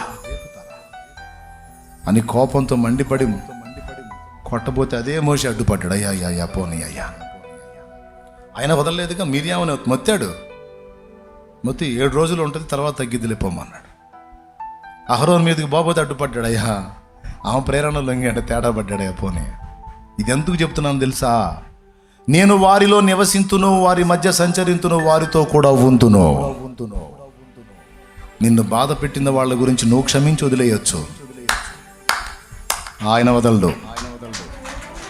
కట్టుకుంటాడు అంతే. నీకు తెలియదు, తర్వాత నీకు అర్థమైంది. వాళ్ళే చెబుతారు, నిన్ను కదిలిచ్చా నాకు ఈ కరం పట్టింది, నిన్ను కదిలిచ్చా నాకు ఈ గతి పట్టింది, నీ జోలికి వచ్చా నాకు ఇలా మూడింది, నన్ను క్షమించమ్మా, నన్ను క్షమించాయి అని వాళ్ళ నోటితో వాళ్ళు నీ దగ్గరకు వచ్చి అనేటట్టు నా దేవుడు చేస్తాడు. నాకు ఎన్నో చేశాడు అట్లా. తెచ్చి నీ కాళ్ళ దగ్గర పడేస్తాడు ఆయన. అయితే షరతు, నువ్వు దేవాలయంలాగా ఆయనకి నివాసంగా ఉండాలి. హల్లెలూయా. అర్థమైందా? చర్చికి వచ్చాం, ఈ మందిర ప్రతిష్ఠ అని చెప్పని వచ్చాం కాదు. ఈరోజు మనల్ని ప్రతిష్ఠించుకోమని చెప్తున్నాడు పరిశుద్ధాత్ముడు. పరిశుద్ధాలయముగా మీరు కావాలి నాకు. ఈ మందిరం కాదు, నేను మీలో నివసించాలి. సంఘం విషయంలో కూడా నాన్న ఎలాంటి గలిబిలికి తావివ్వకూడదు. దేవుని మందిరంలో పరిచర్య జరుగుతున్నప్పుడు దైవజనుడికి ఎదురెళ్ళటం కానీ, దైవజనుడికి అభ్యంతరంగా వ్యవహరించడం కానీ, సంఘ బిడ్డలు కానీ, సంఘంలో ఎవరైనా ఆత్మీయంగా కొంచెం పెద్దలుగా ఉన్న వాళ్ళని ఎవరైనా ప్రోత్సహిస్తే వాళ్ళు కానీ, సహకారులు కానీ, పరిచారకులు కానీ, ఆఖరికి దైవజనుడి ఫ్యామిలీతో సహా జాగ్రత్తగా ఉండాలి. దేవునికి మండిందనుకో, అబ్బా వీడి వల్ల తలకాయ నొప్పి అయిపోయింది, నా బిడ్డకి సాక్ష్యం ఎఫెక్ట్ అయిద్దంటే వాడిని ఏం చేసినా అనుమానం లేదు. కన్ఫామ్ బతికేది కూడా కష్టమే. గ్యారంటీ. ఏమన్నా అర్థమైందని చెప్పింది ఇక ఫైనల్లో అది జాగ్రత్తగా దైవజనునికి విధేయత చూపి సంఘము క్రమముగా దేవాలయముగా నడుచుకుంటే, వినండి ఈ ఒక్క మాట వినండి నాన్న, ఇక తిరుగుండదు నాన్న. ఆ సంఘము శాఖోపశాఖలై వర్ధిల్లుతుంది. దేవాలయములాగా సజీవరాళ్లలాగా మనమందరం ఒక మందిరమై దేవుణ్ణి మన మధ్య నిలుపుకోగలిగితే, పొరపొచ్చాలు లేకుండా, హెచ్చు తగ్గులు లేకుండా, పేరు గొప్పలు లేకుండా, జాతి మత కుల భేదాలు లేకుండా, మనందరం క్రీస్తు రక్తంలో బట్టి ఒకటే కుటుంబం అని సమైక్యమై సంఘటితమై కలిసి ప్రార్థించి పరిచర్య చేసి, కలిసి ఆరాధించి, ఉపదేశమిని పరిచర్యకు సపోర్ట్ చేసి మనం నిలిస్తే అనుదినము రక్షింపబడుతున్న ఆత్మల్ని చేరుస్తాడు దేవుడు. ఒక చెట్టు కానీ పెరిగి పెద్దదై శాఖోపశాఖలై కొమ్మలేసి అనగొమ్మలేసి విస్తరించినట్టుగా ఈ సంఘం అలా విస్తరిస్తుంది. ఈ సంఘమే కాదు, తండ్రి సన్నిధిలో ప్రతి సంఘమునకు ఇవే మాటలు వర్తిస్తాయి. ప్రతి దైవజనుడు ఇది పెట్టుకొని వినాలి. ప్రతి దైవజనుడు హెచ్చరికలు తీసుకోవాలి. దైవజనుడు సంఘము వ్యక్తిగతంగా దేవాలయాలై ఉండాలి. ఇప్పుడు మీరందరూ కలిసి ఒకే ఇంటి నుంచి వచ్చారా, రకరకాల ప్రాంతాల నుంచి వచ్చారా? ఒకే ఇంటి నుంచి వచ్చారా, రకరకాల ప్రాంతాల నుంచి వచ్చారా? మీ బజార్లు వేరు, మీ ఊళ్ళు వేరు, మీ ప్రాంతాలు వేరు. నేను చెప్తున్నా, మీరు కదిలే దేవాలయాల్లాగా, దేవుని నిలయాల్లాగా మీరుంటే, మీ ప్రాంతాలన్నిట ఉద్యోగం వస్తే ఆ ప్రజలందరూ వచ్చి ఎక్కడ ఉంటారు? అప్పుడు ఇది పట్టిద్దా? ఇప్పుడే పట్ల ఇది, అప్పుడేం పట్టింది? ఖచ్చితంగా ఒక ఖచ్చితమైనటువంటి ఒక విస్తారమైన పరిచర్య జరిగిద్ది. అర్థమైందా? అనేక ఆత్మల రక్షణ కార్యం జరిగింది. అనేక జీవితాలు మార్పు చెందుతాయి. త్రాగుబోతులు మారుతారు, దొంగలు మారుతారు, హంతకులు మారుతారు, వ్యభిచారులు మారుతారు, వేశ్యలు మారుతారు, రకరకాల పాపాలు ఉన్న వాళ్ళు మారిపోతారు, దయ్యాలు వదిలిపోతాయి, జీవితాలు వెలిగించబడతాయి, అద్భుతాలు జరుగుతాయి, స్వస్థతలు, సూచక్రియలు, మాతకార్యాలు, గొప్ప కార్యాలు జరుగుతాయి. అందుకే దేహ పవిత్రతను కాపాడుకోవాలి. రెండవది సంఘ పవిత్రత. దైవజనుడికి అడ్డం తగులుతూ ఉంటారు కొంతమంది. దైవజనుడు తమను గుర్తించలేదని దైవజనుడి మీద ఇతరులకు కొండాలు చెప్తా ఉంటారు. దైవజనుడిని తేలిగ్గా మాట్లాడతారు. నా కన్న తల్లిని వదల్లా దేవుడు, గుర్తుపెట్టుకోండి. ఉతికారేసాడు 4 రోజులు. దైవజనుడు జోలికి వెళ్ళకూడదు. అర్థమైందా? ఒకవేళ నీకు ఏదైనా అభ్యంతరం అనిపించినందుకు మోకరించి ప్రార్థించు. దైవజనుడితో దేవుడేం మాట్లాడతాడు, అతని హృదయాన్ని సంధిస్తాడు. లేదు వినే మనసు ఉందనుకో, చెప్పదగ్గ విషయం అనుకో, అయ్యా ఇది కొంచెం ఇట్లా కాదు, ఇట్లా చూసుకోయా అని చెప్పి ప్రేమతో చెప్పొచ్చు. అంతేగాని ఏదంట ఆయన ఏదంట అని నువ్వు ఏ విధంగా పరిచర్యకు సపోర్ట్ చేసినా సరే దాన్ని బట్టి దైవజనుడి మీద పెత్తనం చెయ్యకూడదు.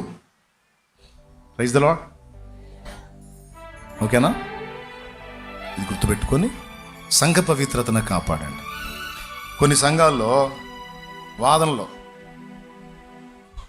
ఒక ఆమె మీద ఒక ఆమె కొండాలు చెప్పుకోను, ఏందమ్మా మేము తెగ ఎచ్చులు పడుతుంటుంది, ఏమన్నా అసలు ఆపలేకపోతున్నాం సాగింపుడు సైతుంది అని ఆమె మీద చెప్పి ఆమె ఇంకొక ఆమె మీద చెప్పి వీళ్ళందరూ కలిసి గ్రూప్ అవుతారు. గ్రూపులు అని సైతాన్ని గారి కుట్రలో అలా ఎప్పుడూ తావివ్వకూడదు. ఒక కుటుంబం ఏదైనా తేడాలు వచ్చినా తిరిగి సమాధాన పడాలి, ఒకరితో ఒకరు కలిసి సమాధానపడి ప్రార్థన చేసుకోవాలి. దైవజనుడు కూడా ఆ విధంగా నడిపించాలి, సంఘం కూడా పవిత్రతను అలా కాపాడుకోవాలి. అలా నడిచినప్పుడు సంఘం వర్ధిల్లుతుంది. ఫైనల్ ఫ్యామిలీ కుటుంబం కలిసి ఎప్పుడైతే ప్రార్థన చేసుకుంటూ తమ ఇంట్లో దేవుని సన్నిధి వచ్చేటట్టు జాగ్రత్త పడతారో ఆ ఇంట్లో సాతాను కార్యాలకి స్థానం ఉండదు. ఫైనల్గా చెప్తున్నా, ఆ ఇల్లే తర్వాత ఒక దేవాలయంగా మారిపోయింది. ఈ దీవెన ఆశీర్వాదం నీకు కలిగి నీవును నీ ఇంటి వారు వర్ధిల్లాలంటే నీ ఇంట దేవుని సన్నిధి ఉండినట్లు జాగ్రత్త పడాలి. ఓబేదేదోము ఇంట యెహోవా మందసము ఉండినందున యెహోవా ఓబేదేదోము ఇంటిని ఆశీర్వదించెను. ప్రతిదినం కనీసం 2-3 కుటుంబంలో మోకాళ్ళుని కలిసి ప్రార్థన చేసేవాళ్ళు ఉండాలా. అందరూ సోదరుళ్ళు అయితే ఇల్లు ఎట్ట బాగుపడిద్ది? భర్త అంటే భార్యగా పడక, భార్య అంటే భర్తగా పడక, పిల్లలు మాటినక, కనీసం ఇద్దరు అమ్మా మోకరించమ్మా ప్రార్థన చేద్దాం, మీ నాన్న పిలిచి చెప్పండి, నానా ప్రార్థన చేద్దారా, చెబుతారు అదేం చేస్తున్నది, అది ముందుగా మీకు తగ్గదే పిలుచుకోండి ప్రార్థన. నాన్న ఇవన్నీ నాకు వద్దుకోండి. పెద్ద భక్తులు బయలుదేరారు. ఇట్లాంటి సోది మాటలు మాట్లాడొద్దు నాయన. నువ్వెంత పోటుగాడివైనా దేవుడు అనగానే అన్నీ మోకాళ్ళు వేయాల. దేవుడి దగ్గర ఎచ్చులు పడకూడదు. పిలిచినప్పుడు చక్కగా మోకాళ్ళు వేయాలి. కానీ కనీసం ఒకళ్ళ మాట వినపోయినా ఒకళ్ళన్నా మోకాళ్ళని, కానీ 2-3 మోకరించి ప్రార్థన చేయండి. కుటుంబాల్లో దరిద్రం ఎలా ఉంటుందో నేను చూస్తా, రోగాలు ఎలా ఉంటాయో నేను చూస్తా. ఈరోజు కుటుంబాల్లో శాపం తాండవేస్తుంది. డబ్బులన్నీ డాక్టర్లకి, రోగాలకి, రకరకాల సమస్యలకి, అప్పులకి, వడ్డీలకి పోతున్నాయి. నీ కష్టం అంతా లోకుల పాలవుతుంది. కుటుంబం శాపంతో తాండవిస్తుంది. కారణం రక్షణ పొందకపోవటం, దేవుని ఆహ్వానించకపోవటం, కుటుంబంలో ప్రార్థనా బలిపీఠం లేకపోవటం. నీ కష్టం లోకుల పాలు ఎందుకు కావాలి? నీ కష్టార్జితం నిశ్చయముగా నీవు నీ కుటుంబం అనుభవించాలి. ఇష్టపడి నువ్వు దయాదానంతో హెల్ప్ చేస్తే పరులు అనుభవించాలి, అంతేగాని నీ సొమ్ము లోకుల పాలు ఎందుకు అవుతుంది? అప్పుల మీద అప్పులు ఎందుకు అవుతున్నాయి? వడ్డీలు గొడ్డీలు ఎందుకు కట్టాల్సి వస్తుంది? దరిద్రం ఎందుకు ఇంటిని ఏలుతుంది? ఇంట్లో శాపం తాండవిస్తుంది. ప్రార్థన బలిపీఠం లేదు. ఎవరికి వాళ్ళకి గర్వం, రారు, మోకాళ్ళు వేయరు, తగ్గించుకోరు, లోబడరు. ఏం ఎట్లా బాగుపడతారు? చెప్పింది కాస్త ఆలోచించి తెలివి తెచ్చుకోండమ్మా. నేనేదో మందిరం ఓపెనింగ్ కాస్తే ప్రసంగం చేయాలని చేయలేదమ్మా. ప్రసంగం చేయాలని చేయలే. మీ బ్రతుకులకి నా బ్రతుకులకి అందరికి ఉపయోగపడే మాటలు నేను చెప్పా. ఇక్కడ ఉన్నోళ్ళు, అందులో ఉన్న వేలాది మంది అందరికీ కూడా ఆశీర్వాదకరంగా ప్రజల కుటుంబాలన్నీ బాగుపడేటట్టు కొన్ని విషయాలు అందించా. జాగ్రత్తగా తీసుకొని అనుసరించండి, ఖచ్చితంగా బాగుపడతారు. ఈ ఎండ సెగ తగులుతుంటేనే నోళ్ళు తెరుస్తున్నారు. అగ్నిగుండంలో మరి ఎట్టబడతారు? అగ్ని ఆరదు, పురుగు జావదు కదా. నరకంలో పడితే దాని నుంచి తప్పించడానికి యేసయ్య వచ్చి ప్రాణం పెట్టాడు కనుక నమ్మి బాప్తిజం పొందితే రక్షణ, నమ్మకపోతే శిక్ష. ఈరోజు రక్షణ కోసం సిద్ధం చేసుకున్న వాళ్ళు ఎవరైనా హృదయాలు సిద్ధం చేసుకుని ఉంటే కూటమైన తర్వాత అక్కడ బాప్తిస్మాలు ఇవ్వబడతాయి. సిద్ధపడి అక్కడికి వస్తే బాప్తిసం ఇచ్చి దైవజనుడు ఉంటాడు, బాప్తిసం ఇవ్వటం జరుగుతుంది. ఒకవేళ ఛాన్స్ ఉంటే దేవుడి చిత్తం అయితే నేను కూడా ఉండి మరి ఒక చేసి వెళ్తాను. ఓకేనా? రండి, మరి మోకాళ్ళ మీదకి రండి, సరి చేసుకుందాం రండి, చక్కదిద్దుకుందాం రండి, జీవితాన్ని మార్చుకుందాం రండి.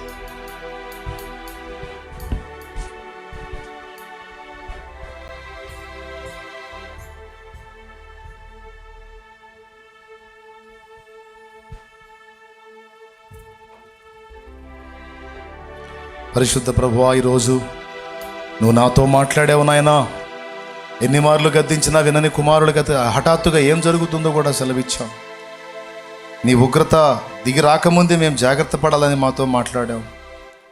ముక్కు సూటిగా, ముఖాముఖిగా, తేటగా, స్పష్టంగా అర్థమయ్యేటట్టు, మా మనోనేత్రాలు వెలిగేటట్టు మాట్లాడావు. నా ప్రభా, కొంతమంది అయితే నీ సత్యమే ఎరుగని స్థితిలో ఉన్నారు, కొంతమంది నీ సత్యం ఎరిగి కూడా మారు మనసు పొందని స్థితిలో ఉన్నారు.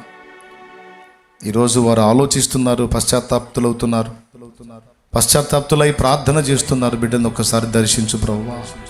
వారిని, వారి కుటుంబాలను ఏలుతున్న శాపమును తొలగించు, నీ రక్తముతో కడుగు నాయన. నీవే నిజమైన దేవుడు. నీ వంటి దేవుడు లేడు, నీ వంటి పరిశుద్ధుడు లేడు. నీ వలె పాపికై ప్రాణం పెట్టిన దేవుడు ఇంకొకడు లేడు నాయన. నీవే దేవుడు ప్రభువా. ఈ సత్యం తెలుసుకున్నారు. నీ రక్తంలో వారి పాపాలన్నీ కడుక్కొని వారు ఆత్మీయంగా, శారీరకంగా, మానసికంగా స్వస్థత పొందుదురు గాక తండ్రి. నీ బిడ్డల్ని దీవించు.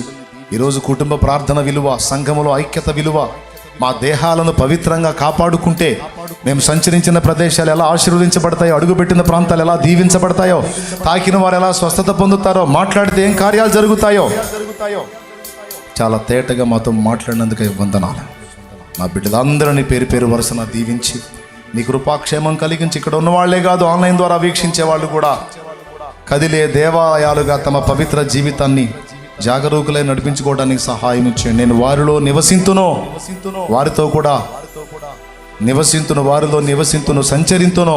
వారు దేవుడనై ఉందును, నా ప్రజలై ఉంటారు వాళ్ళు గనుక ప్రత్యేకంగా ఉండాలని మాట్లాడిన ఈ మాటను బట్టి బిడ్డలందరూ కూడా ప్రత్యేకింపబడిన వారై ఈ లోక మర్యాదను అనుసరింపక పరిశుద్ధులకు తగిన జీవిత విధానాన్ని కలిగి ఉండి పరిశుద్ధాత్మ సంబంధులై ప్రత్యేకింపబడిన జీవితంలో మేమందరము ఉందుముగాక, ఉందుముగాక, ఉందుముగాక, ఉందుముగాక.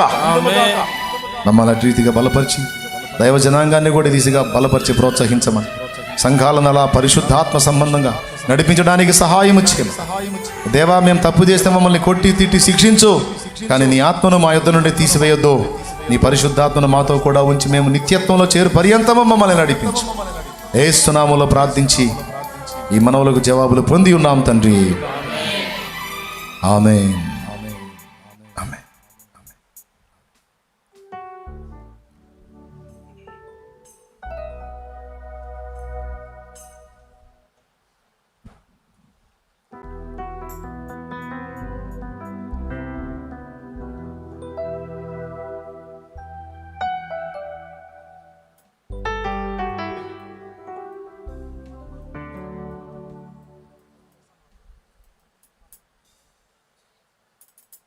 ప్రతి ఆదివారం 11 గంటలకి ఇక్కడ ప్రేయర్ స్టార్ట్ అవుద్ది. ఏ సంఘానికి వెళ్ళనటువంటి వాళ్ళు ఈ సహవాసంలో ఆరాధించుకోవచ్చు. ఇక్కడ ఆల్రెడీ తండ్రి సన్నిధి బిడ్డలు ఉన్నారు. ఈరోజు నేను వస్తున్నానని ఎవరైనా ఇతరులు వచ్చి ఉంటే, మీరు వేరే సంఘాలకు చెందిన వాళ్ళు అయితే అక్కడ దైవజనాలు వెంటాడండి, ఇబ్బంది ఏం లేదు. మీరు బాప్తిస్మానికి హృదయంలో సిద్ధపడినా కూడా అక్కడ తీసుకోవచ్చు వాళ్ళని అడిగి. అట్లా ఇతర సహవాసాలకు చెందకుండా ఈరోజు ఇక్కడికి వచ్చి ఉంటే రక్షణ పొందాలన్నా పొందుకోవచ్చు, లేదా మీరు వేరే సంఘాలకు చెందిన వాళ్ళైతే అక్కడ పొందవచ్చు, ఇబ్బంది ఏం లేదు. ఆదివారం 11ంటికి ఇక్కడ ప్రేయర్ జరుగుద్ది. విడి రోజుల్లో బుధవారం సాయంత్రం 7 గంటలకి ఇక్కడ ప్రేయర్ జరిగిద్ది. ఆదివారం 11 గంటలకి, బుధవారం 7 గంటలకి ప్రేయర్ ఉంటుంది తండ్రి సన్నిధి మందిరంలో ఇక్కడ. కాబట్టి పరిచర్యలు ఏకీభవించవచ్చు. మీకు ఉన్న అనుకూలతను బట్టి ఆరాధనలో పాలు పంపులు పొందవచ్చు. టైమ్స్ అవి. అలాగే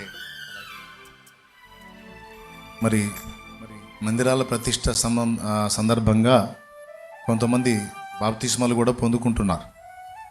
కొంతమంది ముందే సిద్ధపడి రావటం, కొంతమంది ఉపదేశం విన్నాక.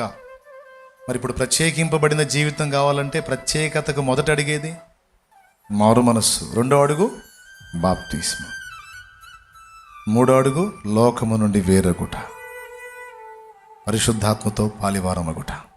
బాప్తిజం పొందినప్పుడు పరిశుద్ధాత్మ మన లోపలికి రావటం జరుగుతుంది. కనుక పరిశుద్ధాత్మ నివాసంగా నేను ఉండాలి, పాపిగా నేను నశించకూడదు. ఒక మాట చెప్తా, ఈ లోకంలోకి వచ్చేటప్పుడు మన ప్రమేయం లేదు. మన ప్రమేయం లేకుండా మనం వచ్చాం, పాపులుగా పుట్టాం. ఆ పుట్టిన దాని వెనక మరి మనకు తెలియదు. పుట్టడం అట్ట పుట్టాం, కానీ చచ్చేటప్పుడు పాపులుగా చావద్దు. ఎందుకంటే ఇది మన చేతుల్లో ఉంది.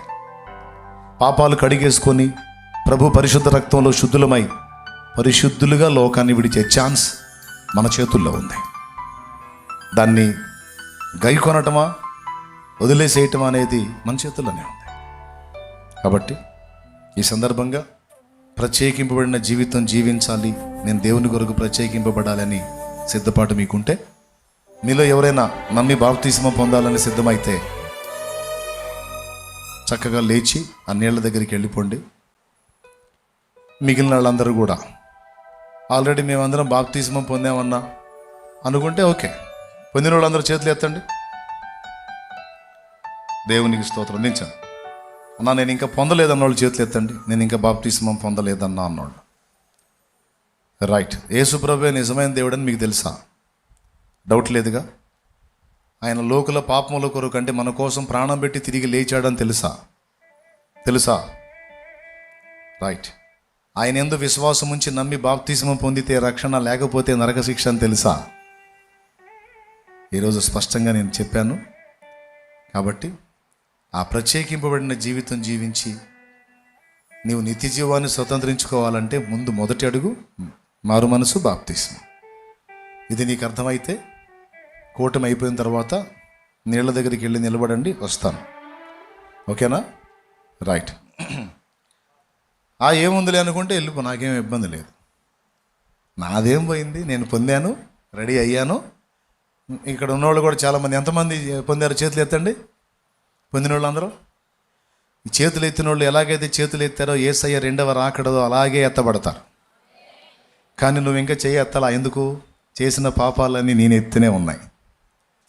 వాటి తాలూకు శాపము ఇప్పుడు అనుభవిస్తున్నావు. రేపు చనిపోయిన తర్వాత కూడా నరకం. వద్దురా బాబు, కడిగేసుకుందామంటే ఇదే ఛాన్స్. సిద్ధపడు. ఒక పాట పాడతాను, పరిచర్యకు తోడ్పాటు అందిద్దాం. అలాగే రక్షణకు ఆయత్తపరచబడిన వాళ్ళు ఫైనల్ బ్లెస్సింగ్ అయిన తర్వాత నీళ్ళ దగ్గరికి వెళ్ళిపోండి. మీ ఇష్టం. దాని విలువ తెలిస్తే వెళ్ళిపోవటమే. దానికే ముహూర్తాలు లేవు.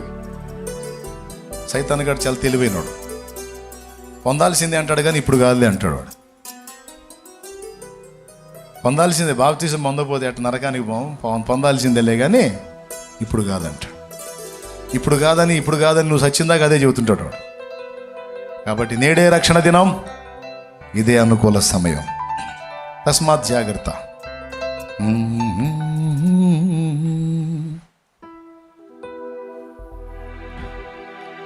ఆరాధనా నీకే దేవా, ఆనందము నీవే కావా. ఆరాధనా నీకే దేవా, ఆనందము నీవే కావా. నా పాటలో పల్లవి, ఆశలా జల్లువి నీవేగన యేసయ్యా. నా పాటలో పల్లవి, ఆశలా జల్లువి నీవేగన యేసయ్యా. ఆరాధనా నీకే దేవా.